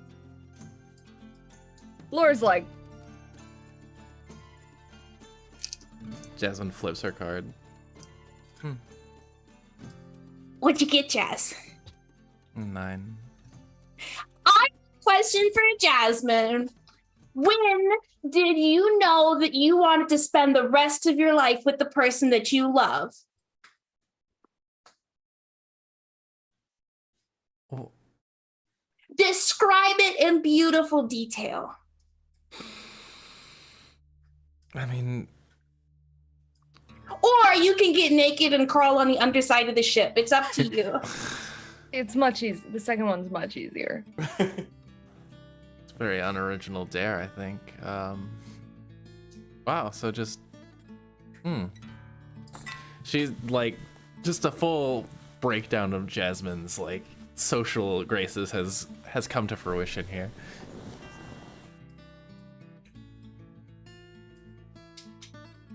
I really don't want to get naked and crawl around the ship. I'm going to be honest. I think I would fall and die, probably. He's got feathers, well. Lore could carry you around the ship. While I'm Naked. naked? Wow, what an offer. Well, Laura would be naked too. Does that make it better or worse? Lore downs her drink. Just like,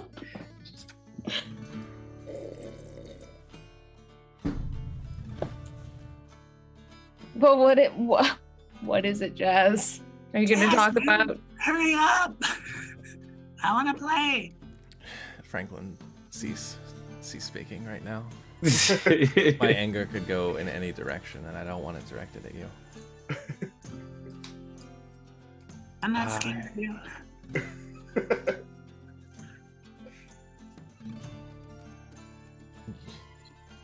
Okay. Just look at Franklin. Cheers. Franklin has a little cup of apple juice and is just drinking it. Should we give everyone one duck out? I mean, the defeats duck the out is purpose. get naked, right? Yeah. Hey, Jake.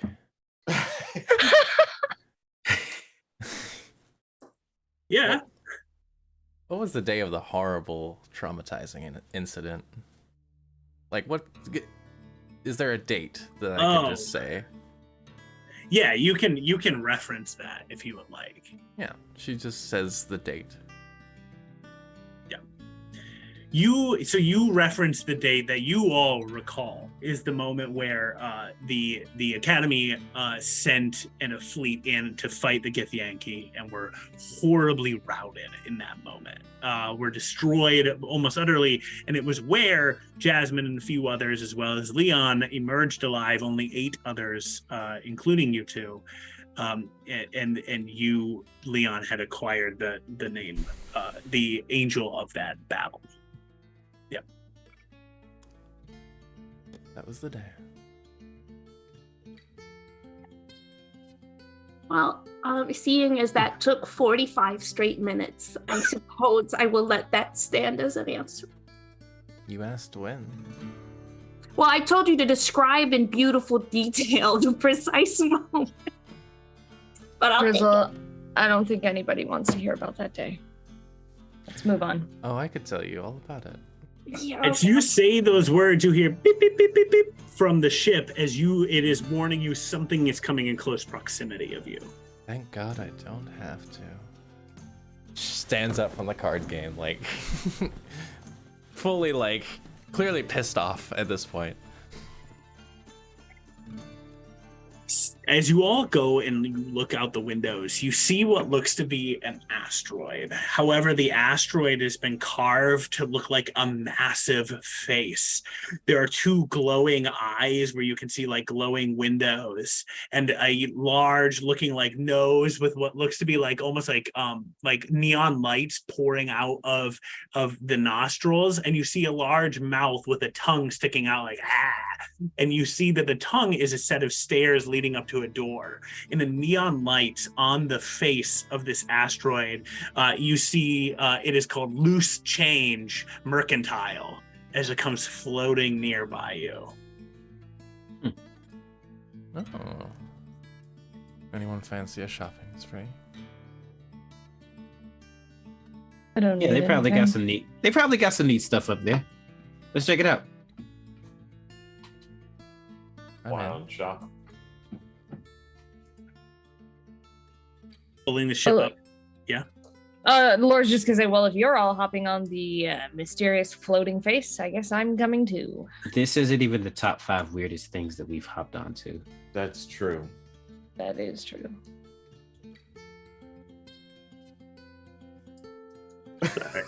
Sorry. I was thinking a lot of history right there. You pull the ship up and you dock it where the tongue is sticking out. It kind of connects up to your ship, and you can step off of the Damselfly and go up to the doors to the Loose Change Mercantile. As you step off of your ship, stepping onto the tongue, the door swings wide, and you see stepping out in like one of those like one-man band outfits. You see a mechanical gnome step out, playing music, and then fully going into jazz hands, singing the song, "Welcome to Loose Change. I'm Duke Nickel. Your mercantile needs are met."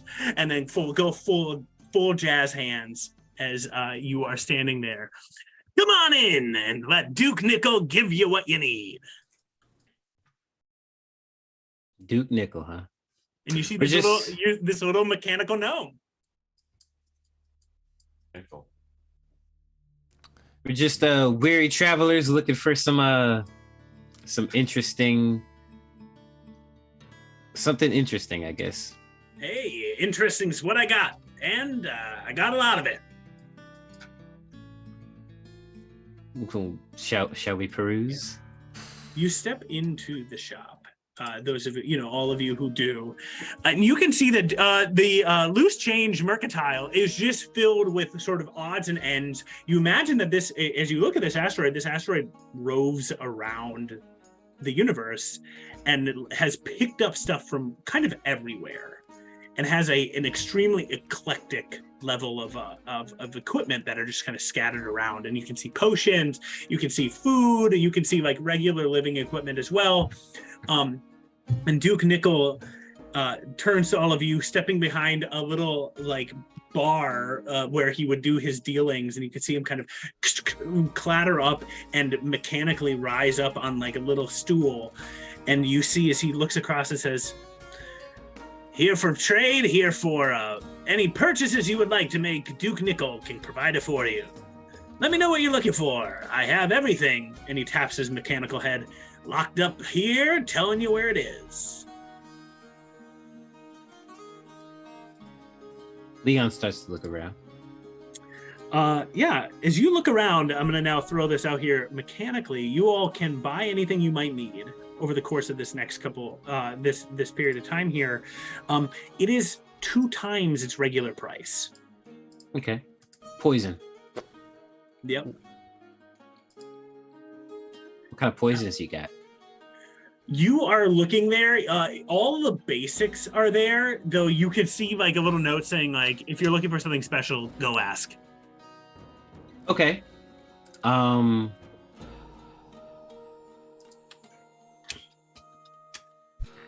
looking for, what's it called? I wish I knew.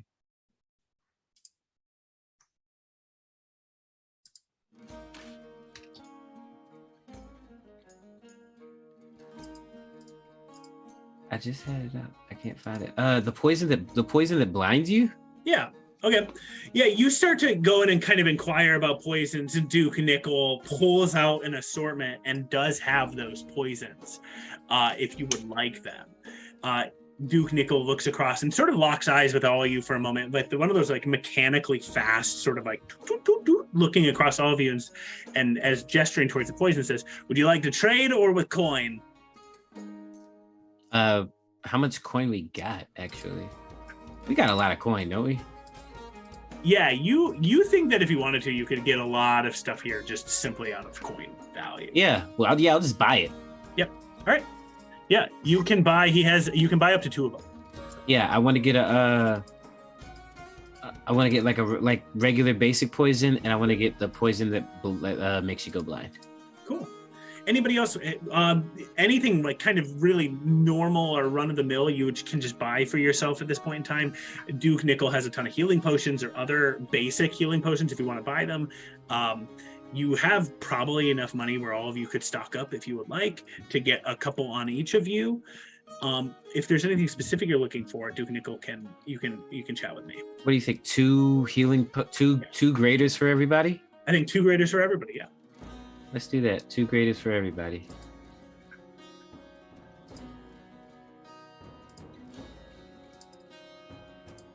Laura's just casually looking around, not really like looking for anything, just browsing. Right. Got magic items here? I got a couple. What do you?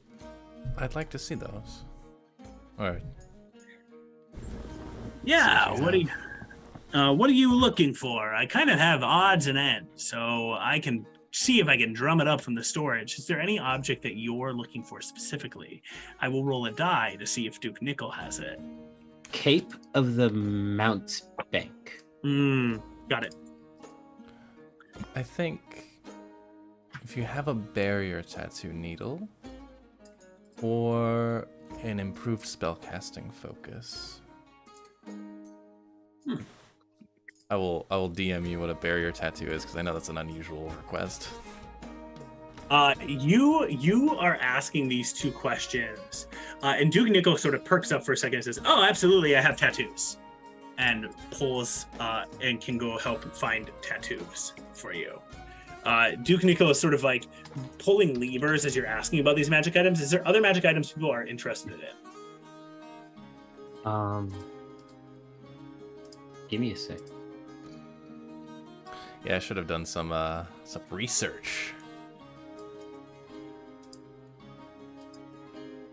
I think everyone is going to be searching through the encyclopedia here for a second. Yeah, we'll hold off. We'll hold off for a second, but we'll come back to this. But I want to just first resolve Leon for a second. Leon, you see as the levers get pulled, and you watch as Duke Nickel reaches down and doesn't pull up a cape, but pulls out what looks to be like this really fine looking rod with a large gemstone on the edge of it. You can see that this is with an obsidian black orb put on the top. As you look at it, this rod seems to shift ever so slightly as you stare at it, as if you can't really figure out where exactly it is. I don't have a cape, but I got a rod of the Mountebank. Use this, you can teleport around a little bit. Hit someone else, you can make them teleport around. I'll take it. Okay. These are for trade, not money. Okay. What do we have? We have an immovable rod that we didn't want. Or yeah, I have an immovable rod. Done. All right. Rod for rod. Awesome, rod for rod. Yeah, I like the sound of that. You trade, and you see as Duke Nickel is like pretty jazzed to have an movable rod. Sweet, pleasure doing business. Pleasure doing business. Yeah, I'll send you the deets on that. But basically, you can, as a bonus action, use this Misty Step once per long rest. If you strike an enemy and you get a critical hit, you can force them to make a con save or force them to Misty Step in a direction of your choice. Oh, I like that. I like that a lot. Driz did not go into the shop after Truth or Dare. She wants to have a very short conversation with Koba. Okay. Because I think she and he are still there after Jasmine leaves, and they all go, "Oh, thank God, an asteroid! We can leave this conversation." Yeah. If anyone has any magic items they want to request, otherwise we'll have a quick scene here with Koba and Driz. Oh, I was straight up doing this to give people time to Google magic items. I'm picking up on that. Yes. Yeah. That okay? Okay.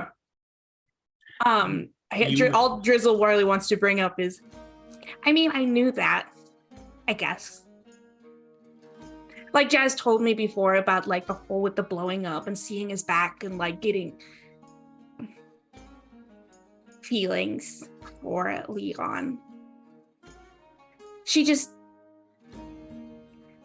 like, she really seems like she's been getting better.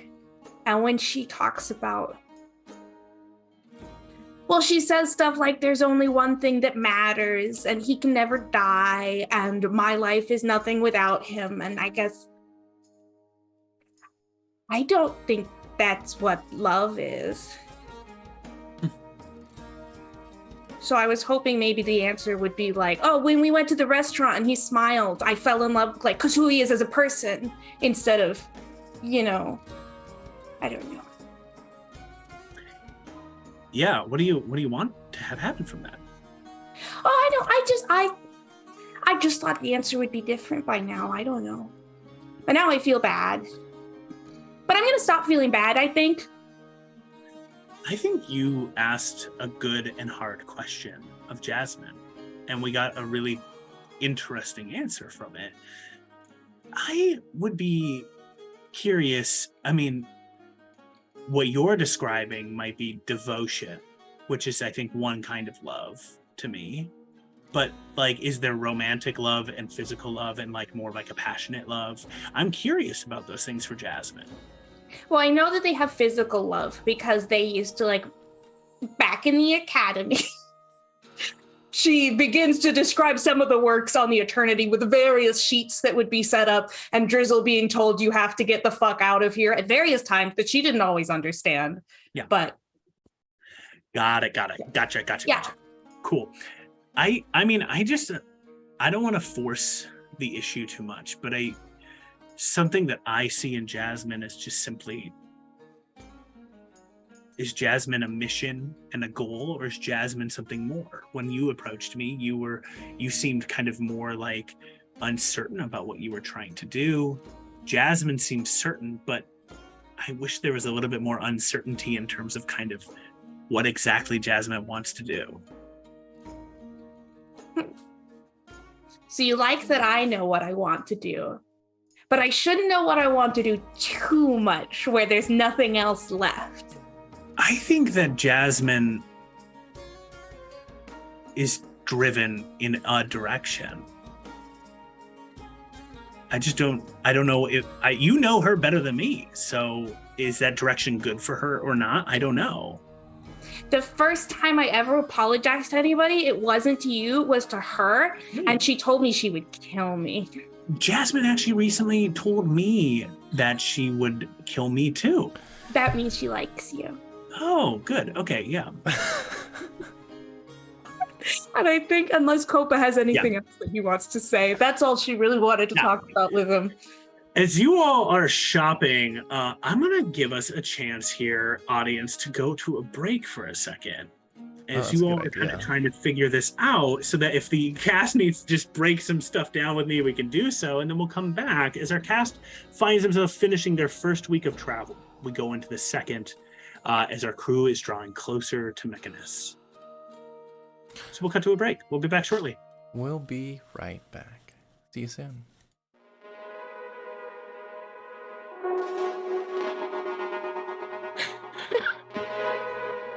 Yeah, no, 100% not gonna maybe happen unless you pitch it for me.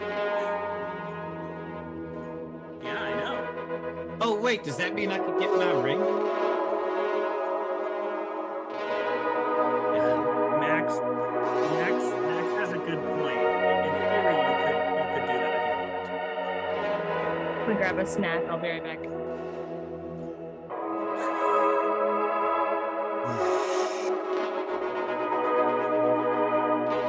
know they are.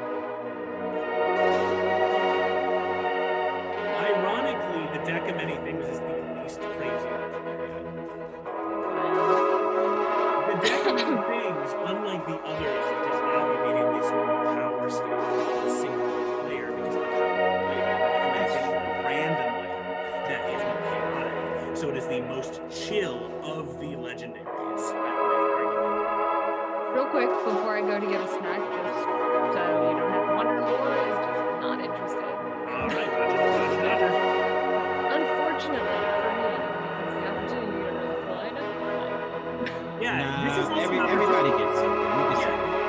This is an opportunity for people to give each other gifts. I'm pitching that. But this is also an opportunity for you all to basically finish it. We have a couple of healing potions. We have a couple of like basic essentials to stock.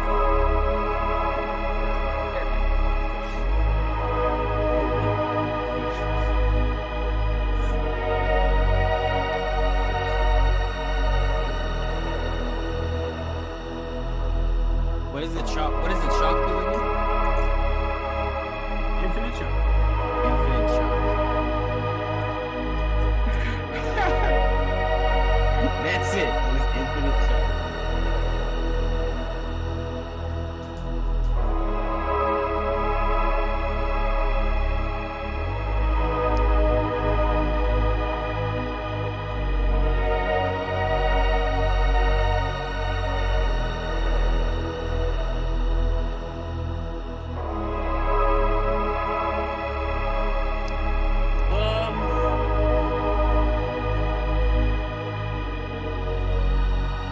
Are people interested? Sorry, finish that thought before I start.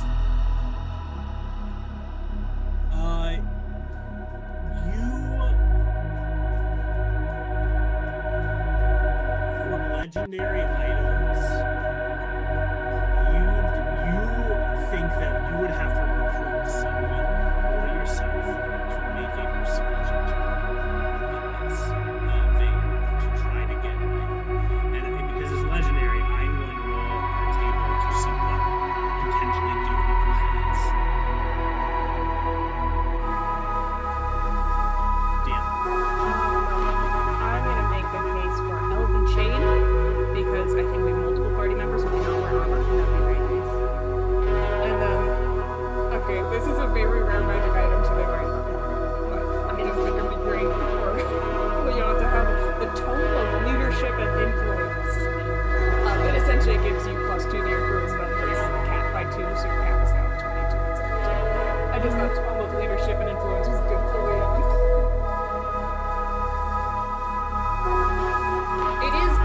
It is one of the skill or the raising things, but it is only very rare. The Elven Chain is, if you wanted to pursue one person. Oh yeah. Well, again, Drizzle's not in there. Yeah, this is so what I'm gonna say is that I'm trying to think about a good way to help you guys feel empowered. So help me help you. How can I help you kind of like proactively just hunt down some items and make a flow seamless without us in a shitty way? Like I want to have Leon or somebody who's super calm maybe make a persuasion check if we need to, right? To have that moment. But like help me help this scene.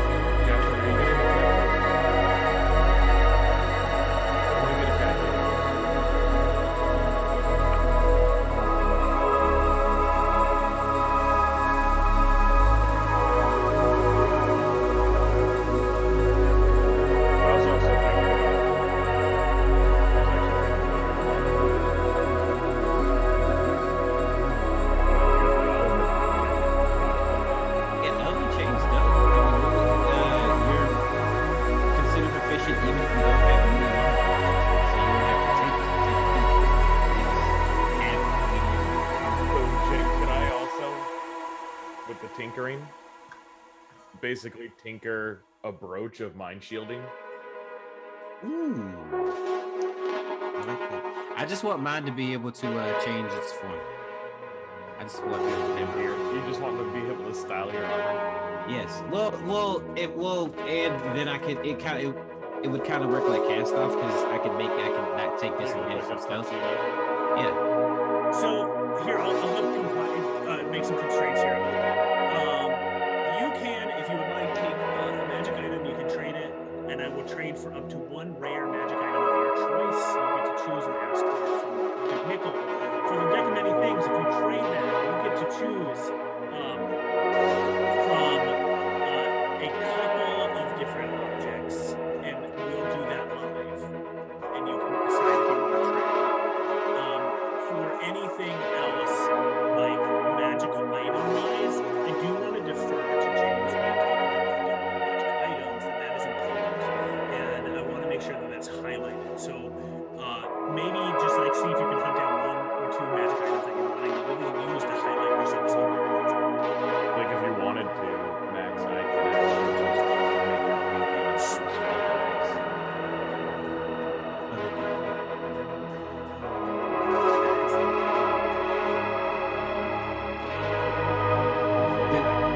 Do they have any more potions? I've got this crate of potions, and then all the water went away, so I haven't been able to use it. So I'm like really excited to like spray people in the face. Yeah.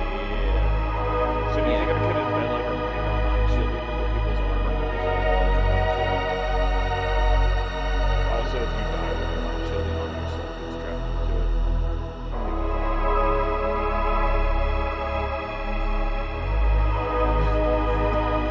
Or you could just be like,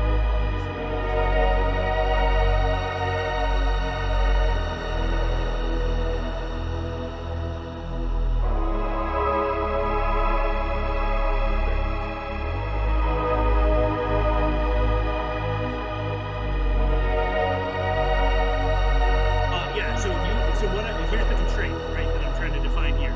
You can take any of the magic items and take their equivalent value of rarity and trade them. What is lore one? I mean, I just think look, Leon would make sure everybody got something. yeah, from a mechanical perspective, though, and I'm not saying, oh, don't get anything, just to give you a perspective, like, Laura's AC when she has her shield is 20. They've got the Axe of Sundering, which is when you go +4 and has the potential to disintegrate stuff. So,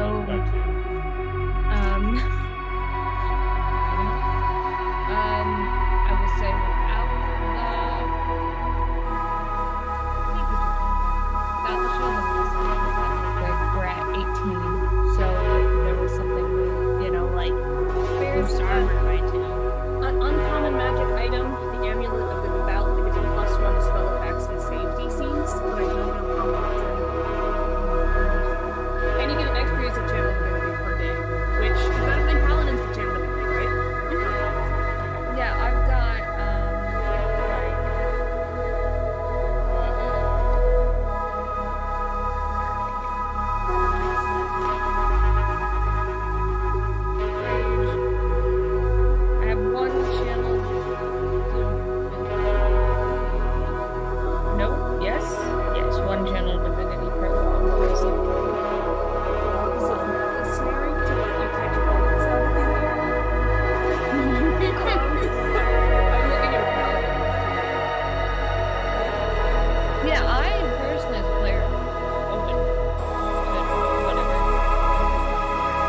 that's not my problem. I was looking at the ghost stuff. Thank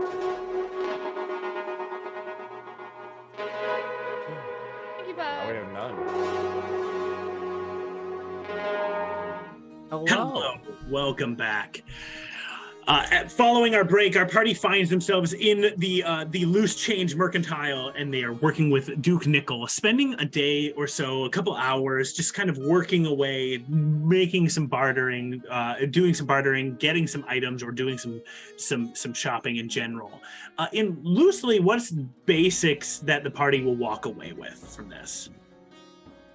We're going to start from the lowest to highest tier of what people have bartered. So what are the basics that you all want to walk away with? And you don't have to walk away with anything, but if there's any common items or things that you would have walked away with, what do you get? I know we Common? established common stuff. this before break, but everybody's gonna do 2 potions of greater healing. Cool. Mhm. Yes, 2 potions of greater healing.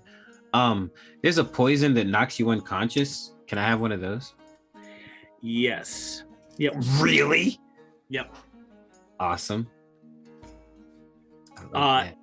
As you go up into the magic items, you all can walk away with a couple magic items. What has been walked away with in this exchange? Can I walk away with a ring of mind shielding for purposes of study and possible duplication?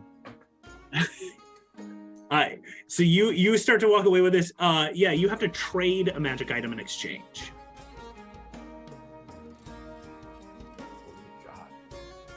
What is that? Is that one rare, uncommon? Uncommon. It's uncommon. That's okay. What do we have that's uncommon? As the holder of things. Yeah, is the chalk uncommon? We can get rid of that. That is extremely common. Common. Extremely Okay. uncommon. Yeah. Yeah, we have that. There's a wand of mirror image. Wand That's of not- mirror image. Is that common or? I think that's rare. Maybe I don't know, Jake. That's What is rare. it? I couldn't look actually at it. find it. Can we like is 2 is like an uncommon and a common equal to a rare or something? Yeah. Like can we? Give me a magic item in exchange for this. Or you can give me 2 magic items in exchange for it. So like we what can are give the you 2 handcuffs? common ones for Those are rare. Dimensional shackles. Yeah, those Yeah. are rare. I don't know. Do you think we would need them ever? Do you think we'll ever need those again? We You aren't know, going up against. Sven like, is a- our friend. Yeah, but there are other mind flayers that probably won't be. Sven and I are playing patty cake on the board of the other boat right now. We can get rid That of feels them. right. It's Yeah. fine. We aren't really the take prisoners types anyways. This is very situational. Yeah. You would trade the anchor, the dimensional anchor, to the dimensional shackles. Yes. Cool. Please know you got the ring of mind shield. Cool. Be sure to get something for yourself too, please. Anything here I could just basically. I mean, figure yeah, out that's myself. true. There's just something to help us right now. Elven chain. You watch as Duke Nickel pulls out a set of elven chain, and And you said we can only get one of these, right? Duke only has one of them. Unfortunately, the Astro Elves are pretty tight gripped on these sorts of items, so it's that's hard cool. to get hold of them. That just means that Jazz and Drizzle will have to fight to the death for this one, Hmm. since they're the only full casters. It's rare, so we can trade. I know we got a rare item we can trade for that, right? The chalk. Chalk is not rare. Super rare. I think that would be the wand of mirror image. Yep. Alright. If we really want that, we can get it.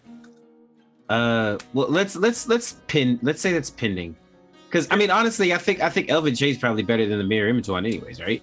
Because that's your Yeah. AC forever. Probably. It adds 1 though. That's it. It's not. It doesn't give. No, It only it's gives just you a plus one. 1 in addition to your regular armor, is what I Elven saw. chain. Let me look at Elven. It's armor. Elven not- Chain is it's plus 1 medium armor though, right? Yeah. But you can wear it Yeah. without having proficiency to. Yeah. It's pretty good to me. So- what would that So boost your half, AC to? half plate plus 1 that you don't need proficiency for? Yeah, Elven Chain is good because it essentially lets you wear armor as a caster. It is the Yes. equivalent of wearing. That is not what I saw, but that's pretty cool. Yeah, I'm looking. It might be covered around. I mean, Yeah, they're on both- D&D Beyond, it is just saying it's a +1 to your AC, so it's like a worse shield. But previous campaigns I've played in, if you get Elven armor, it is the equivalent of whatever armor it is. So like a chain mail or chain shirt or half plate. Yeah, you But a watch caster. Yeah. you can see is Well, when- it's Elven Chain. It's chainmail, isn't it? Or a Yeah, if chain you look shirt? it up on D&D Beyond, it says it's just a +1 to your AC. Yeah. But I believe that it should be the equivalent of chainmail, but anyone can wear it. you plus 1 chainmail, right? But you pull Elven. this out. It is +1 chainmail. sweet. Okay, so it'd give you That's pretty 17 AC. that would give me 2 more because I have mage armor normally. How would that? How much would that improve Drizzle? It would take me from a 13 to a 17. Wait, chainmail or chain shirt? Because chainmail is heavy. I think it Oh, would be. sorry. I'm gonna do it as chainmail for this. Holy crap. Okay. Maybe. But I I mean- also have 84 hit points, and I don't think our lovely wizard has those. I don't. Fair have enough. that. Yeah. Would save me a spell slot every morning. So beefy. It's up to you, I guess.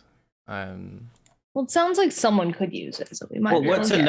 another? What about a I was thinking about getting a staff of healing, That could work.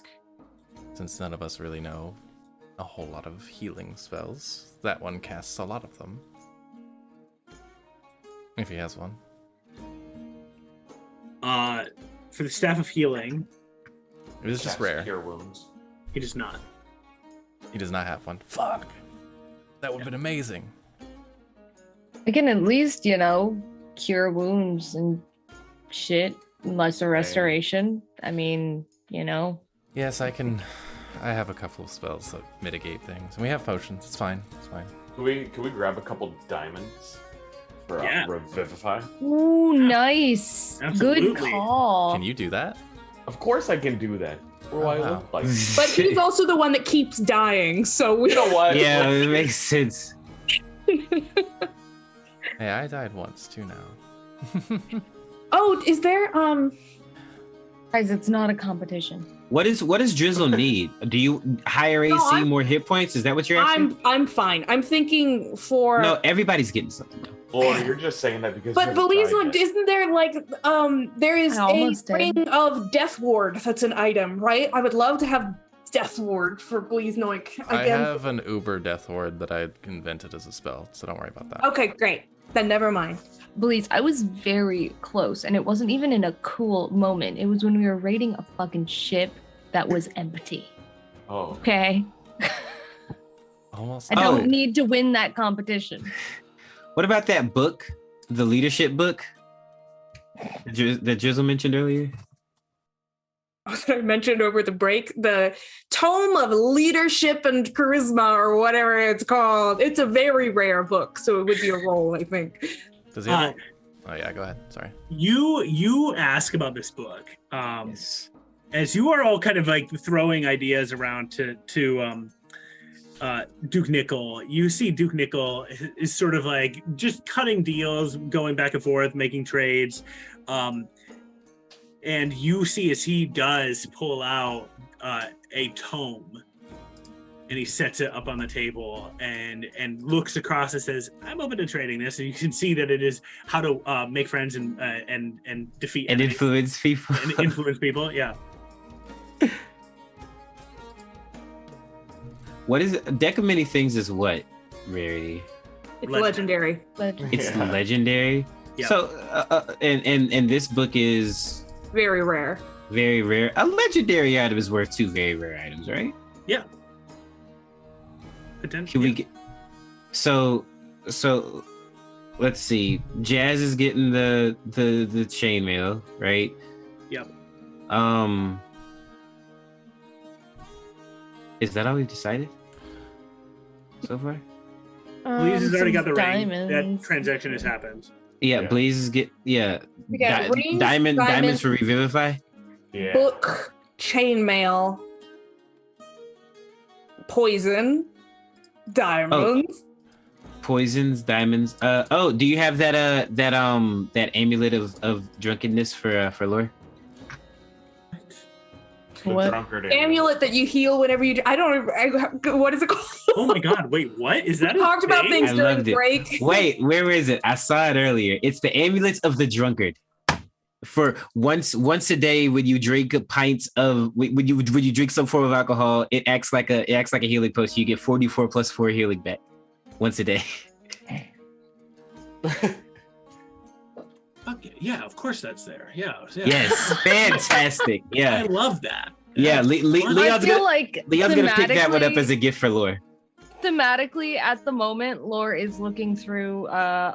There's a shelf of alcohol, and Lore's like, Appropriate. It's like everybody has their healing potions, and Lore just has a bottle of alcohol. I already have the crazy tower shield. I think I'd like to not get the armor. If Drizzle wants it, they can. Oh, that is true. Yeah, that is a good point. I would rather, if we're gonna trade this wand for something, I would rather get a wand of fireballs if he has one. Yep. Mirror image for fireballs, is that okay? Yeah, I'm cool with it. Because that to me that's. I forgot about the more shield. useful. Yeah. Yeah, the shield's cool. Drizzle can fly. We'll be okay. Probably, maybe. I just want to be extremely clear. It doesn't matter, but to be extremely clear to the players, Drizzle cannot fly. That is not a thing that she can or has totally ever fly. been able to do. Nah, Drizzle can fly. Okay. Drizzle can fly, and she's an excellent mother. Yes. I can fly 10 feet at a time, and that's Hey, Oh yeah. that's more than any of us can fly.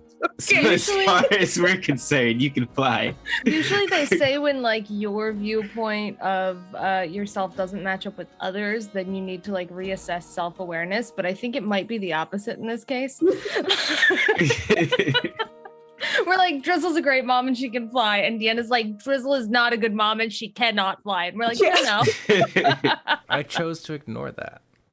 Right. I'm choosing to believe something different. My reality is influenced by my own perception, and I think Drizzle can. good. Just don't rely on it in the siege. I'm Okay. gonna jump off the side of the ship, and you've got my back, right? I got you. Right. So, Thanks, please. with all this being said, So- Jasmine would like to ask him what his best things are. You ask him that, and you see his little mechanical eyes sort of open wide as he's thinking about it, and then pulls a couple of switches, and you watch as you see two items rise up here. The first is a small little vial of a pure white liquid, and you see that it has a little cork stopper at the top of it.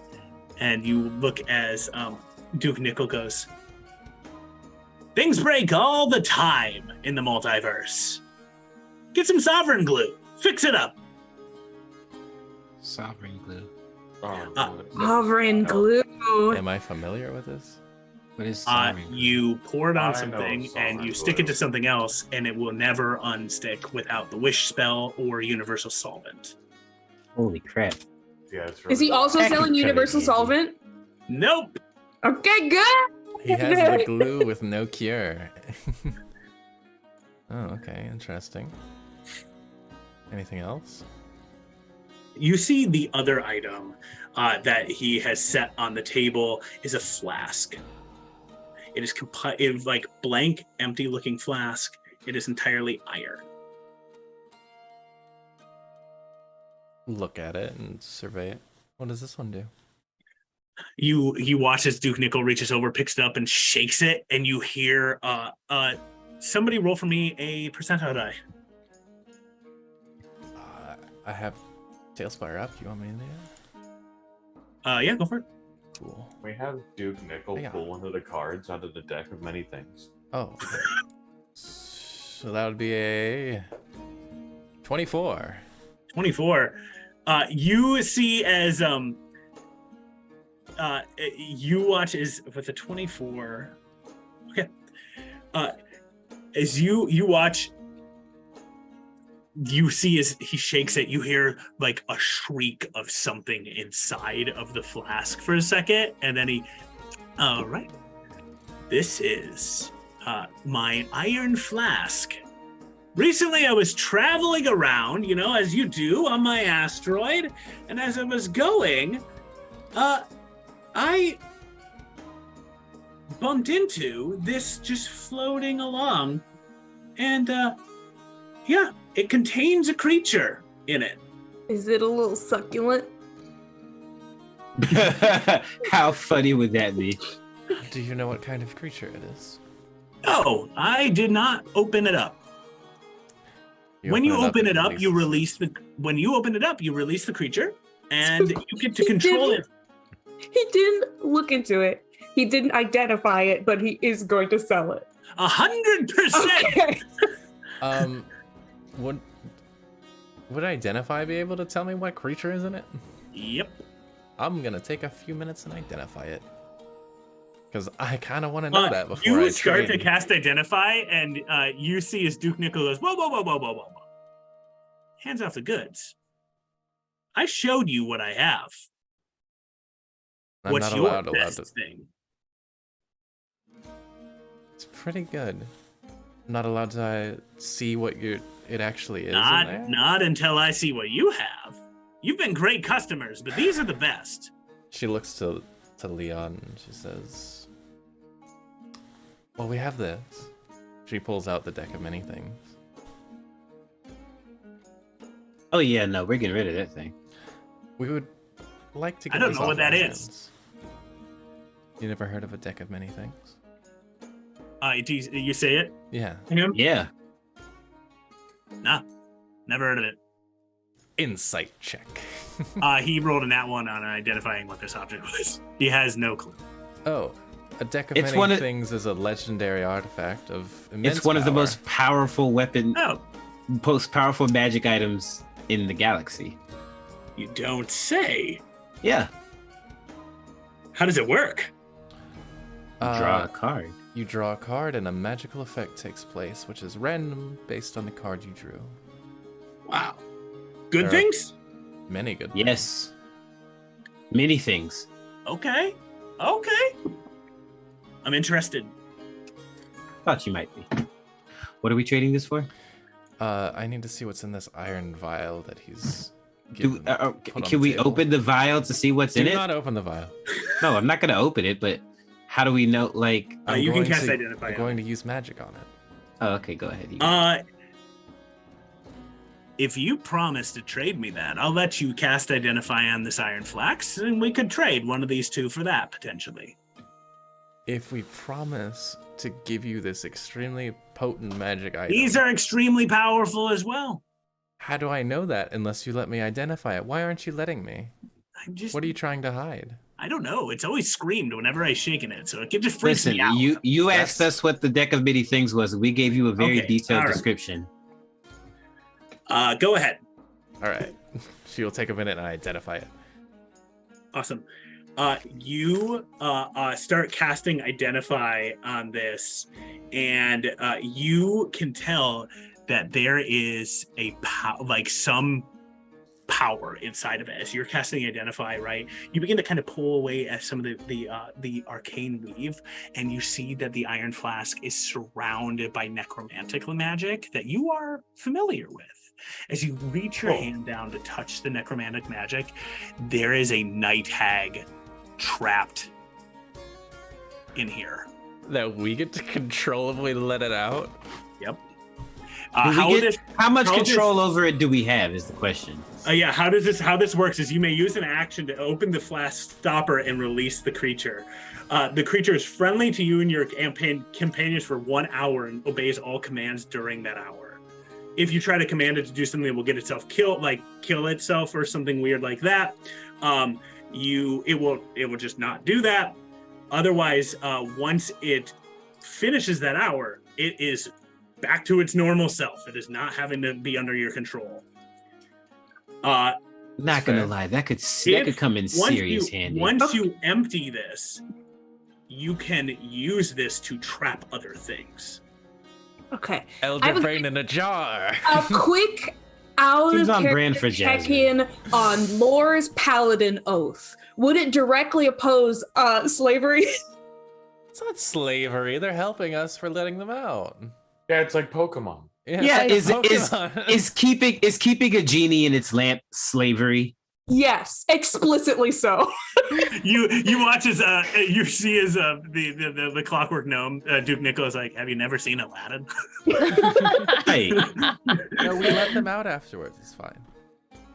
I feel like Lore's morals kind of bend a whole lot when someone's been a dick to them, especially if they're on the wrong side. So it'll be fine. Jazz looks to Leon, looks back at the vials like, we should take that. I think we should too. It's That'll definitely come in handy later. Please get this thing away from me. And she gives the deck of many things over. Oh, well, thank you so much. This powerful magic item. Thank you so much. You can have mine in exchange. Thank you. You see, Vial of Nighthag. you have an iron flask is the object. Iron flask of Night Hag. Yeah, with Night Hag in it. Yep. You see as Duke Nicholas starts to pack up his things, and you can see him just holding the magic deck of many things. It's like, man, super powerful deck of cards. I'm gonna have to pop this thing open later. Good things happen. Be careful with it. What? Be careful with it. Okay. I will. Maybe draw one at a time.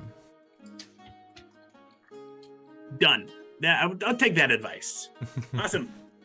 Anything else you have to do? Otherwise, please show yourself. Okay, so it has to continue on. So, are we good? Did everybody get something? Yeah, I got my fireball wand. I'm Lore- good with that. Laura got the amulet. You got the fireball wand. Drizzle got the elven chain. I got the book. I got diamonds in a ring. Bleeze got bling. Yeah, we got poisons. Drunkard's amulet. Yeah, we got the drunkard's amulet, right? Yeah. Sweet. We got that. We got some poisons. We got some potions. Is there anything? Oh, did I get that wand of Misty Step? Or The rod of the rod of the mountebank? Yeah, you traded for that. Yes. Right? Yeah. Yeah, we can do a tallying afterwards. but So, yeah, don't okay. know. The reason that Elven Chain was not coming, we have been talking about Mithril Chain. Elven Chain is something else. Mithril is what we've been thinking of. Oh. And that's only an uncommon magic item, so he should be Two of paying- those. Two of those done. Yeah. Fully flavor. As they're getting ready, packing up on the way out, Lore is gonna browse that little area of drinks to see if the stuff that they got when they were in the academy is there. Oh, the Elysian wine? Yep. Oh yeah. Lore would like to buy that if it's for sale and not trade. Yeah, 100% you can buy it if you would like. Started it all. Yeah, Lore's just real quiet about it, not like sus, just like, hey, can I get some of that? Yeah, it was good. just right, great. How much? You have enough money. Like, we're not really tracking that because of the hoard you got from Smolder. That Yeah, we you're did set. kind of get cool. We're Yeah, we'll loaded. just slide a few coins. Yeah. It's just thanks. Probably tuck it in the inside inside pocket of the jacket and just Yeah. You all slowly make your way out of the mercantile of Loose Change, the mercantile. You make your way back onto the Damsonfly, and you can start to head off again, now laden with new empowered magic items of various kinds. As you guys are all flying off, audience, 100% the gnome draws a card immediately from the deck of many things. Oh my god. He was told to just be careful, but it was fine to draw one. He's never heard of this object before and is so interested that he is gonna do it. Audience, do me a favor and Does he wait till we leave? He does wait, but I just want to be curious of what happens to him. Audience, do me a favor and roll 2d10. tell me 2d10. Yeah. You know how cool it would have been if we were in there and he just like disappeared? Like all this stuff is ours. Ours. All right, there's a 4. Okay. And he's just gonna get really smart all of a sudden, or really rich. It'll be fine. He'll be cool. I need one more d10. Come on, Flacco. Come on, Flacco. Another Get one. it, Flacco. So close. So close yet so far. Somebody. 2. Oh, all right. There we go. All right. So you watch as you don't know this, but I'm just telling you. You all don't see as you fly away that that Duke Nickel has drawn this card. It is either the star. That's a good one. It is. 1 minute. Let me just look here. What's going on here? Okay. Yeah. So, I'm gonna just okay.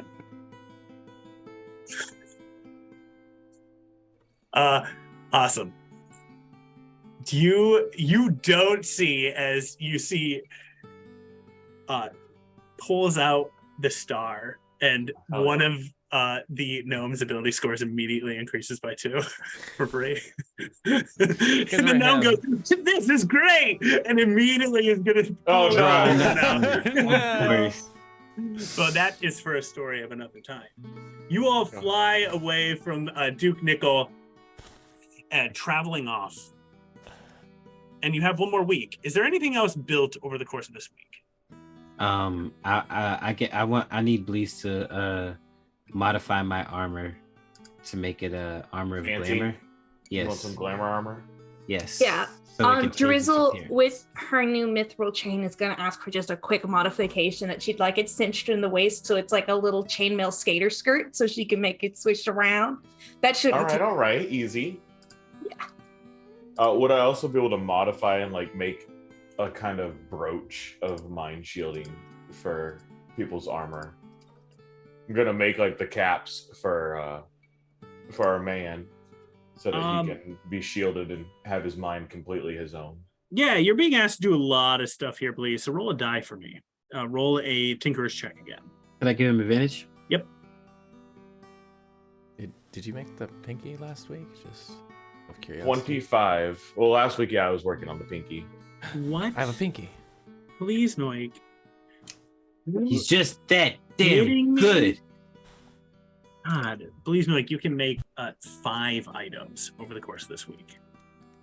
So did the pinky Or modify items. and the mind shielding last week with the eye. Now I got 5 items that I can do. Please, Noik, you've spent a life devoted to the creation of things. You've invented lasers. You've invented all of these different tinkering tools. Over the course of this week, you are able to just like settle in. Franklin is helping you in this process. Yeah. Franklin is doing a lot of it, like the basic work. And you, in this moment, also decide what is Franklin's artificer specialty. Ooh. Franklin is level 3. What is Franklin going to be? As you do that, as you think about that, and you're going to I'm going to have you do 2 things for me. You have homework for a moment. You need to tell us what you make, like list the 5 things, and you need to tell us what Franklin's artificer's capacity is. Everyone else has another week. What else happens? Jasmine, over the course of this, you will, if you wanted to, identify the tablet of fate. Yes. Yeah. So I'll describe that in a moment. What's other people doing? I have something toward the end. All right. At some point, Jazz would also like to ask Lore to teach her how to use a shield properly. Sure, we can do that. Not as much room, but I guess if we go on deck. Also, mostly it's about holding and less about, but we'll see if you can get a good grip on it and we'll go from there.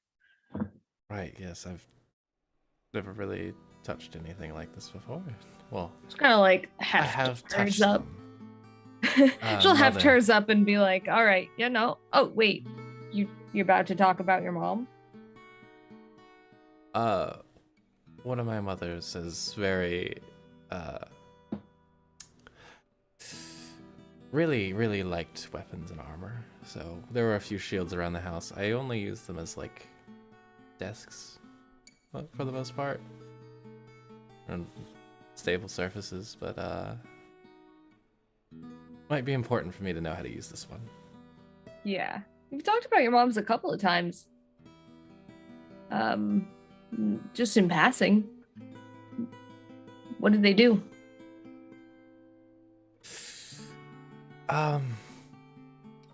They were heroes. Are, I guess, heroes. And one helps run the Library of Candlekeep, and another one's an officer for the Harpers. Wow. Big shoes. I think you've lived up, though. I mean, you're kind of like a genius, so that's the Candlekeep side for sure, right? Like, true. She never really... When she did her reading, it was more for entertainment purposes. But gotcha. She was smart in her own way. I do miss them from time to time, but we don't have to talk about them anymore. It's fine. You miss somebody? I miss my mom a lot, too. All right, come here. This is just gonna like hand her the shield and be like, okay, grab it like this, and just starts kind of showing her the ropes. As you're up on that, just hers, not the super shield. pop out one. Yep. Yeah. As you're up on deck, as the ship is going along, there is a moment as you're helping Jasmine with practicing with the shield. It's a little bit slow going, but as you are close to kind of like maybe Jasmine, you're starting to feel like you're getting it a bit as you're kind of wielding and holding the shield and following the forms that Lore is showing to you. You both turn for a second as you hear like a crack of something nearby. And as you turn and you look, you can see large looking mammals moving through the astral sea, swimming beside you. And you begin to hear the song, sonorous and low, of these creatures. They look very much like whales swimming beside. You see one space whales splash, smacking into a couple of rocks as they go, as you see them all swimming alongside, following the ships in a way, kind of going parallel with it.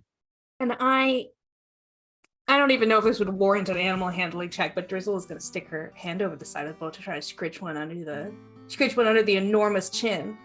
Can I touch one? Do the thing that you do when you like touch a manta ray at the aquarium. 2 fingers, just 2. Delicate. Can I try? Is it animal handling, or does it just happen? There's no chance of it happening at all. They are a little bit too far away at this moment, but you're kind of stands on the side of the boat. Yeah, Drizzle can float. Yeah, just fly over there. I cannot fly. No, we believe you can. Yeah, we believe. Why don't you believe that you can? Just think happy thoughts and sprinkle some pixie dust, and then you can. Captain, hold this. And she hands you one end of her rope, and she ties herself off to the other side and throws herself off the side of the boat to try to touch one of these whales and float. All right, I got you. Can I touch a whale? You swing out there, make an animal handling check. Yeah. Laura leans over to Jazz and is like, this was a peaceful, beautiful moment, and now it's just ridiculous. Isn't that how all of our moments are? 17 minus 1, that's a 16. Drizzle, you dive out there. Leon, you're holding the other end of the rope, almost like fishing in this moment. And Lore and Jasmine, you watch as Drizzle, that goes out. Bleeze, from your spot in the window, you can see all this going on as you're tinkering away. As Drizzle, you fly out there with a 16. You reach out and you manage to sort of just like run your hands across one of them. You notice as it sort of twists slightly as it's is surging along, and you see as you're running your hands on it that you with a 16, your hands sort of slightly catch on some of its own scales for a second as its body begins to roll.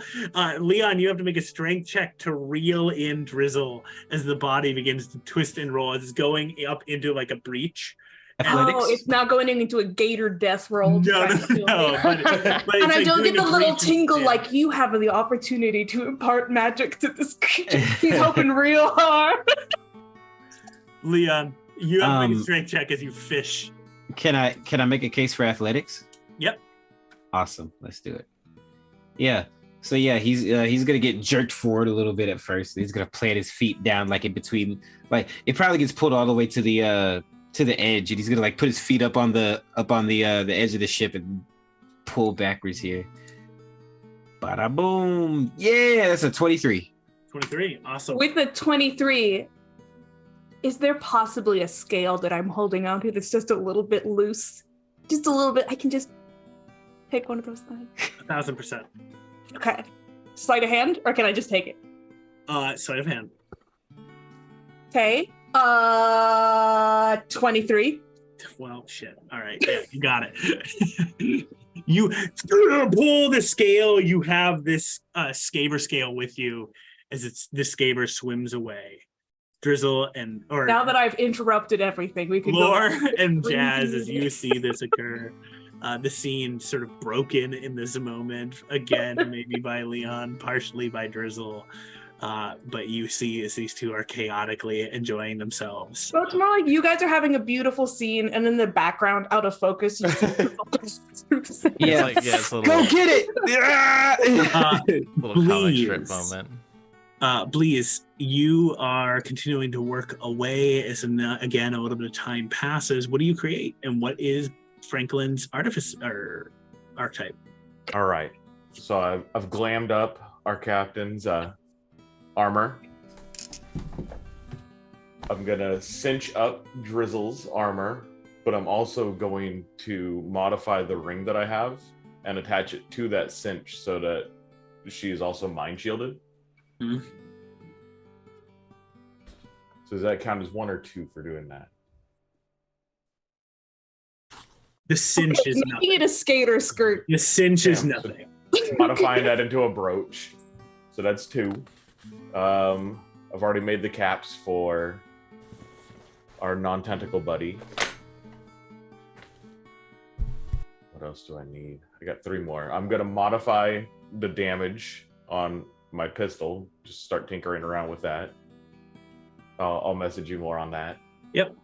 What did other people need? I had 2 things in mind, but I just lost them entirely. Okay, we'll come back to those. What's Franklin's artificer? Artillerist. Franklin becomes an artillerist. You hear at one point in time over the course of this week, how does it look when Bleeze teaches Franklin more about artillery? I think it would be him picking up on watching him tinker with the gun. He'd be really into just the weaponry capabilities of an artificer. He'd be sitting there making things that kind of look similar to him. So he'd have like a little Neogi kind of cannon bot that he's been working on, that I've been helping him work on as well.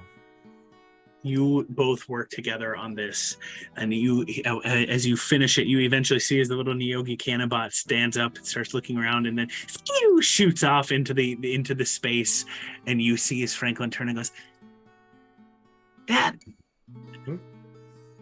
I just have to say that I'm so lucky we met." We are. it's wild how it happened, but I'm very happy that it did. Yeah. I just remember when the crate was open and you were the first, I feel like the first person I saw. And I'm just really glad we're together. Me too. And I'm going to grab him and hold him. And he holds you with his legs. Hey, let's convince the whole group to do a slumber party again tonight. All right. Sounds good. I think we can do that. All right. As you two hold each other as we come to the end of the week. Laura, did you have a final scene? Oh yeah, not big, but as they are, as you know, Laura can tell they're a day or two away, not maybe a day away, not long. That evening, Laura's gonna get everybody together. They're eating dinner or whatever they normally do, and it's just like, all right, so I know I'm usually the first person to propose a drink, and it's just gonna kind of like slide some glasses around. And it's like, but I have a special toast, kind of a surprise, I guess, and it's just gonna we've come a really long way together, and I think this is only the beginning. So anyway, and is kind of gonna like reach into their pocket and just be like, and hold out the Elysian wine. Had something kind of cool at the weird floating face shop. I thought it might bring us full circle, and just kind of sets it down. Someone want to pour? Is that exactly what I think it is? Hopefully. It looks like it. He said it was. And I mean, I know it offers some benefits, so maybe we shouldn't drink it all. But I think we could drink a little bit of it now. I'll do the honors. Thanks, Leon. And we'll line up the glasses for Leon to pour everybody a shot. Yeah. I propose that Franklin also has a shot, since this is the reason we even opened the crate in the first place. Yeah. It's kind of full circle, isn't it? I think it's it's not my call to make, but I think it's the right time. No, technically, they aren't from behind the curtain. But do you think maybe the sheet has gotten bigger? Drizzle's gonna gesture to Sven and Koba. I think so. I do too. Yeah, I think there's room for everybody behind the sheet. Kind of puts a couple more glasses down. All right. Let's do this to changing the world for the better, I hope. For the better. Yeah. For the better. Take it slow, Franklin. Strong stuff. Franklin immediately shocked. One down. This is Franklin's first drink. As you all drink this, you are given the Hero's Feast spell when you do this. And Franklin, you hear, goes, yeah. No! You heard it here first. Alcohol is what makes you a man. Who would have known? Who would have known? And certainly not I. It just aged the vocal cords. Dad? Something's going on. I don't feel that good. Franklin, you're becoming a man now. I'm a man! Yes! Franklin proceeds for the remainder of the night to stomp around shouting that a lot. I'm growing. Followed by a little tiny Niyogi bot with an artillery cannon on it. That's right.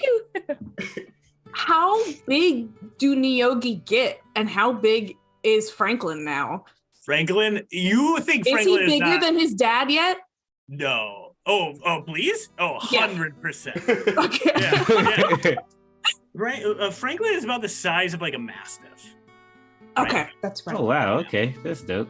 Yeah. So I will say that flavor was way more important to me than mechanics, but because we waited till, they were nearly there, theoretically this stuff lasts about 24 hours. Yeah, So yeah, we yeah, might for have sure. some cool As bonuses. you take this drink, we are coming into the final scene of this evening or so. But as you take this drink, you all begin to fly in and you hear the beep, beep, beep of a proximity alarm. You find yourselves Are we floating. in the magical fart? Please, Noink. As you go forward, you see that you are entering into the nebula. As you Smells are, like it.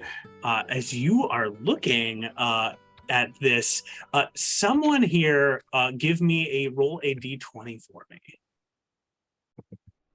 I mean, someone's son did just become a man.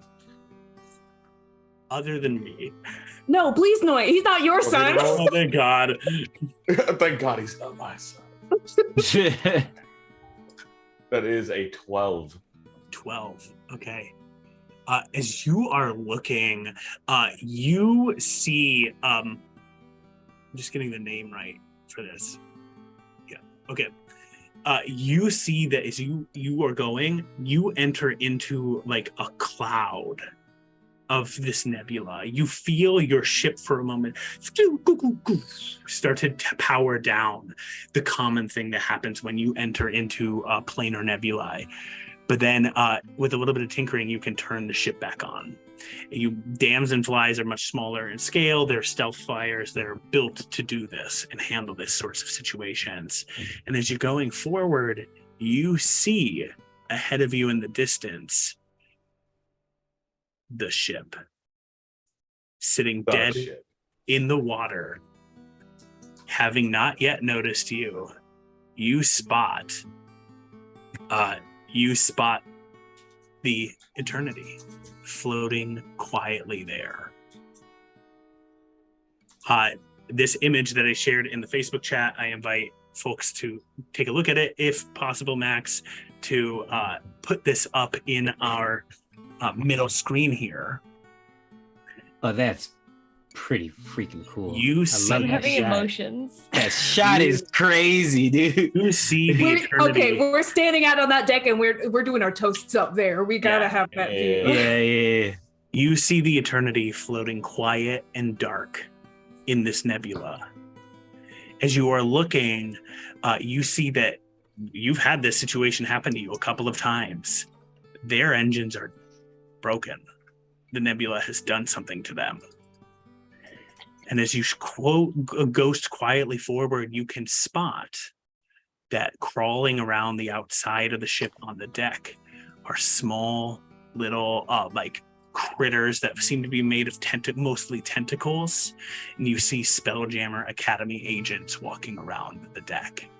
At one point in the distance as you're watching, you see what looks to be a towering, if Sven was 7 feet tall, this creature is 9. Towering mind flayer step out, looking around, and then going back in. And for a second, you see the engines flare to life in the Eternity, and then fizzle again, as they are not able to fix whatever the problem is. They just don't know her like you do, please.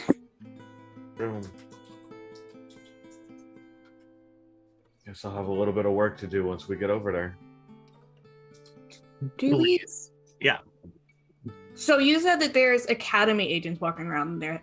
Are there any like huge ripped red tieflings or beautiful shadow monks or anyone else that we might recognize? Got it. You haven't spotted anybody yet. Okay. As you are looking, though, I'm going to have everyone, if you would like, make perception checks as you scout this ship. Do I have disadvantage because it's bright? No, you're good. Okay. Yeah, 22. 22. Okay. 24. 7. I'm bad Seven. anyways. Twinning. At least Lauren and Leon 10. aren't looking. 10. Yeah. Cool. You two are looking, and you see that there looks to be Spelljammer Academy agents, at least one mind flayer. As you're watching with your upwards 20s, Bleeze or Leon and Laura, you're good at also like looking in within the what you would call the nooks and crannies of the eternity. You can look through some of the windows that are well hidden or hard to view through. You think there are at least 2 other mind flayers, so 3 total on the ship at least. A number, at least 15 Academy agents that you can count, and these strange little tentacle creatures. You see about 5. Okay. All right. Well, let's hope we've got some friendlies hidden in there. As you are looking, you again see the engine flare and then die off. As you are watching from a distance, you're kind of able to scope around with the damselfly in this moment. I think it's about time we got our ship back. Yeah. Past time. Agreed. We've headed off worse. Time for a little high school reunion. College, I guess. I was gonna say there's more tentacles this time, but I don't know if that's accurate. That's definitely accurate. I don't deal with those. No, but there was like a big ooze. I guess it wasn't tentacles. Don't remind me about Yeah, no, the ooze is different than tentacles. Besides, I don't think Jasmine was there for that part. I was. There were As you are watching, Bleeze, you and you alone in this moment, Bleeze, have a realization. As every time the engines flare to life and then fade, they are not to fix the problem here. They would just need to channel the energy into the engines solely, like basically channel everything in there, and you're gonna fix what's going on here. It strikes you they are trying to split the energy, and they are channeling it somewhere else. Are they hooked up to? What? What are they hooked up to? What are they trying to power over there? As you are watching, you have kind of a little bit of time to prepare, and you'll be able to make your plan for this as you guys want to make it. You watch as the eternity for a second, you see the engines flare to life, and suddenly the ship vanishes entirely. And then it sputters back into visibility. That's we. They're trying Did to we- be visible. Did we put that on the ship back in this? You are reminded of the things that you had asked to be put on the ship and what was completed or not. You remember that one of the things that was completed on the ship was the invisibility. You know that the anti-scrying was placed on the ship. And you know that the Githyanki teleporter was placed on the ship. Oh man. Oh, the map might have not even been able to find it. That would have been wild. As you're looking at this, again, you see the engines flare to life, but fade. As you, Bleeznoik, know, they are trying to channel the energy into potentially 2 places. I think I know what we're gonna do. How many mind flayers did we see, and were they all the giant ones? You know that there's 1 giant mind flayer and 2 smaller ones. Sven will inform you that the giant one is called an Ulitharid and is more or less the melee general of the Elder Brains. Whereas regular mind flayers are casters, Ulitharids are the ones who go front line and use their psychic ability to stun people, and then they crush them into the ground. Awesome. I hope we turn him into a plant. We can only hope. Yeah. Something tells me we're gonna be setting that hag free a lot earlier than I thought we were. Potentially. Should we take it stealthy or go in loud? Stealthy. Stealthy, I think. Stealthy seems key. I think we release the hag Use it as a distraction. as a distraction. Yeah, We could bottle up one of 'cause- the mind flayers. we could bottle one of the mind flayers. As you all are chatting through this, starting to make your plan, you watch from a distance, hiding here, you see wheeling his way out onto the deck of the ship, dressed in fine whites, Admiral Lorfan Yep. comes out. You hear from the distance shouting, presumably from his voice, before he goes back inside. Hey, please, Noik. So with all these like brooches and rings and belts and tentacle caps you've been making, do you think taking one of those and just jamming one onto him, would that have any kind of effect? On who? If the Admiral is being mind controlled, would this go like, whoa, and like knock him out of it? Or is it too late for something that simple? I think he'd have to want to do it first. I think he might be too far under. Okay. Not to mention want- that mind control stuff is very potent from what we felt. But if we can give him a chance. Oh, I think we should just subdue him first. We That's got rid of probably those best. shackles, huh? Okay. So is the damselfly small enough that like it can, because it's a skiff, right? So presumably we would have a spot to accept and release skiffs on our ship too, right? Uh-huh. I think that's where we go in. When one thing, so you see Lorfan, you are starting to make kind of your plan. You know that they're channeling energy right now into two places. Bliznoik, all of you know.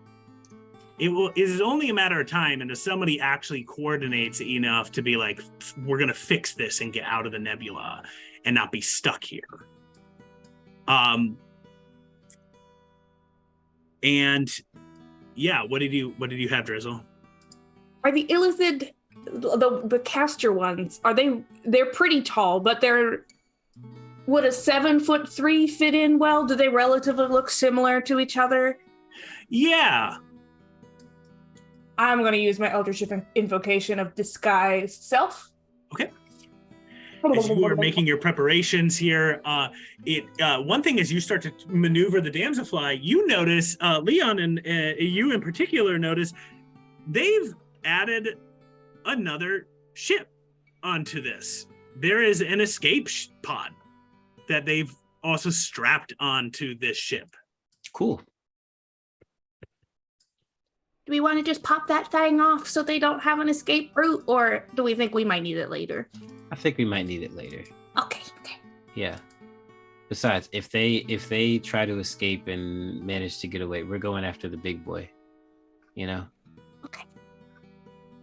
And with that being said, I'm going to do two last things. The first is, I realized I never defined what the Tablet of Fate does, because Jasmine identified it. Would you like me to define that now or at the start of next session? You want to go ahead and do it so I can be thinking about what to do? Sure. So, the Tablet of Fate, as you've defined it, you have the Obsidian version, and it is dormant currently, as you look at it. While you wielding the Tablet of Fate, you are considered proficient in religion and arcana checks and make those checks with advantage. As an action, you may cast the following spells. Once per day, Spirit Guardians, as if 3rd level. Once per day, Magic Circle, as if 5th level. And once per day, Gias, as if 7th level.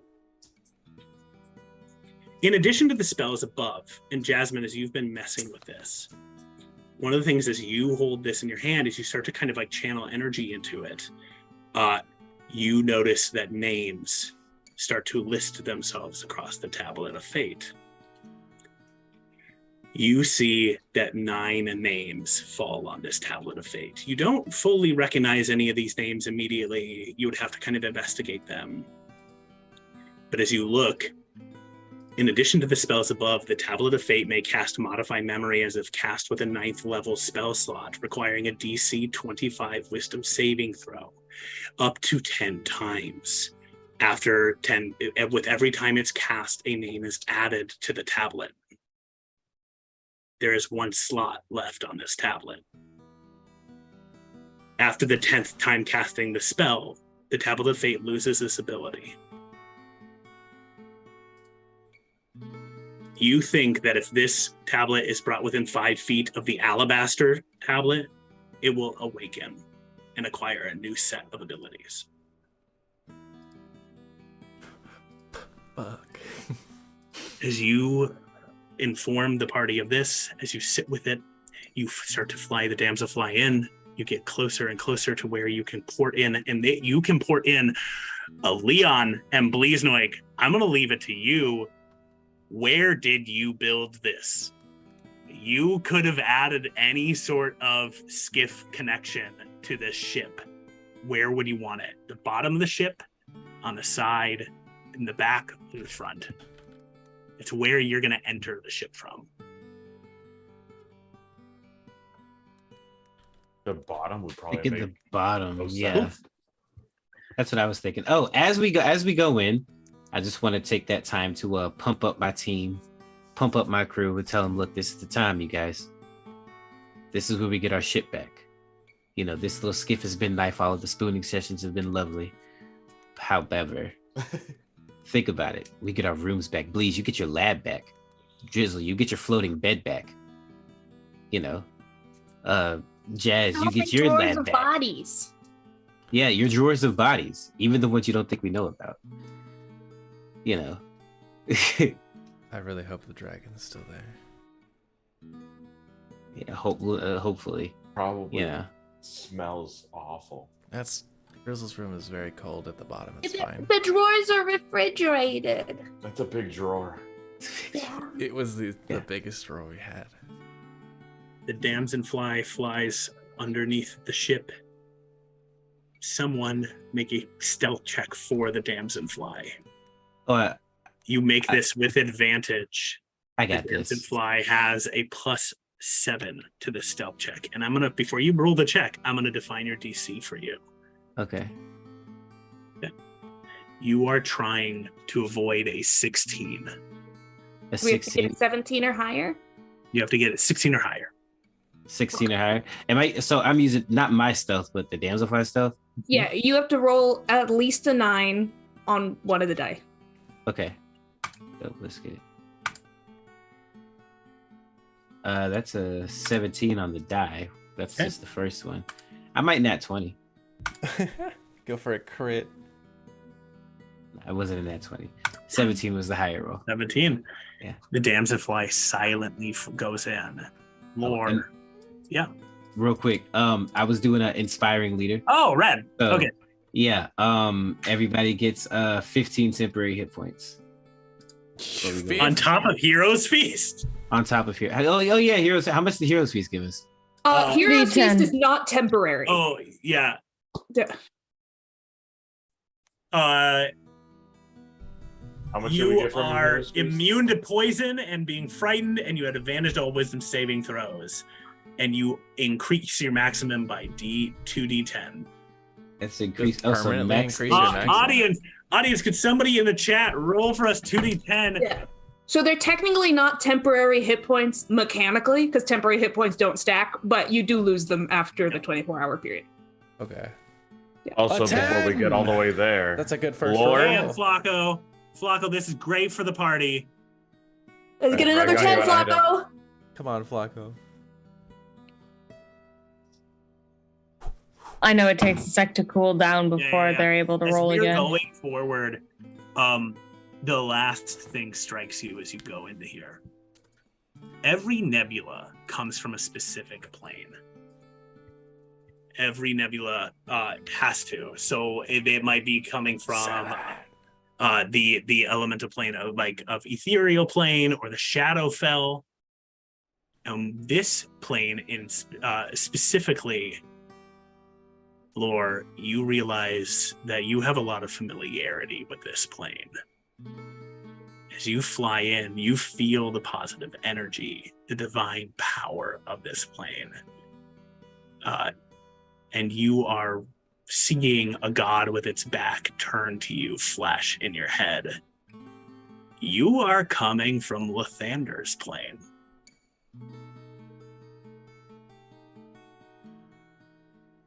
Well, Is it bright and uncomfortable for me?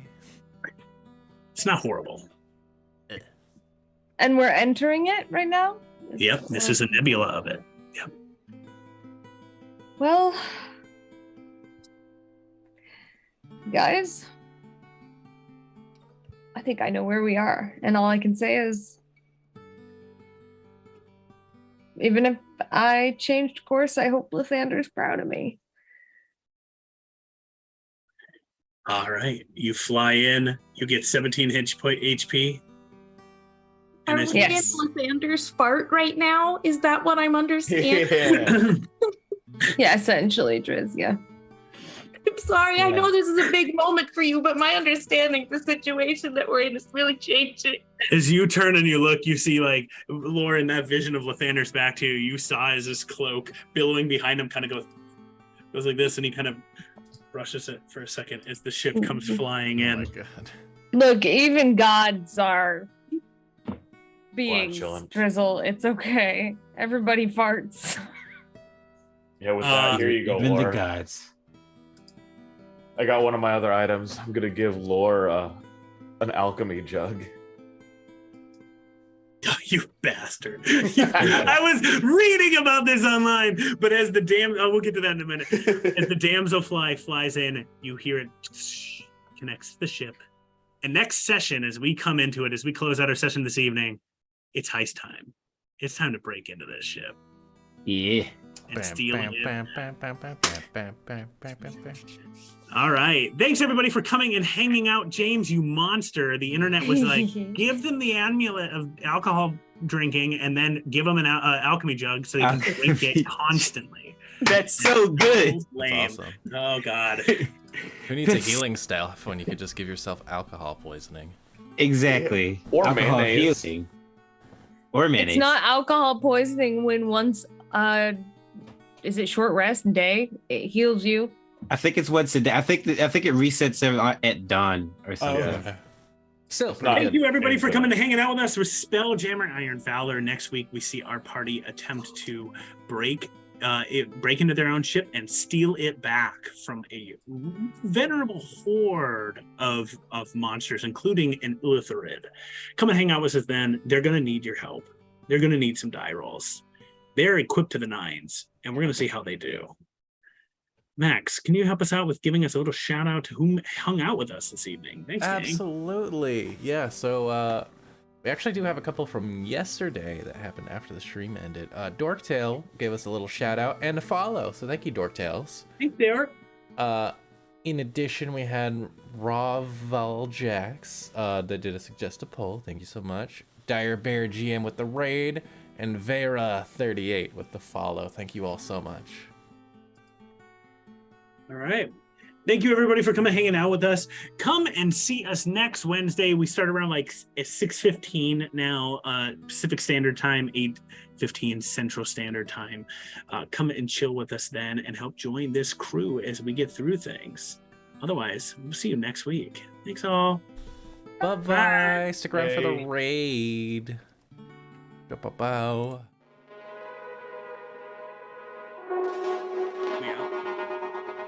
I did guide the raid for Dorktails because they're on right now. All right, thanks, gang. Thanks for getting through another setup session as we are now heisting the ship. Oh, I'm so hyped for this. I cannot wait. Yeah, it's gonna be baller. Thanks for a good session, guys. Yeah.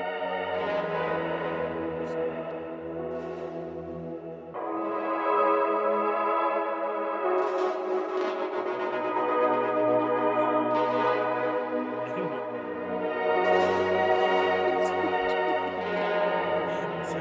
how we miss it. We need to get another one of those.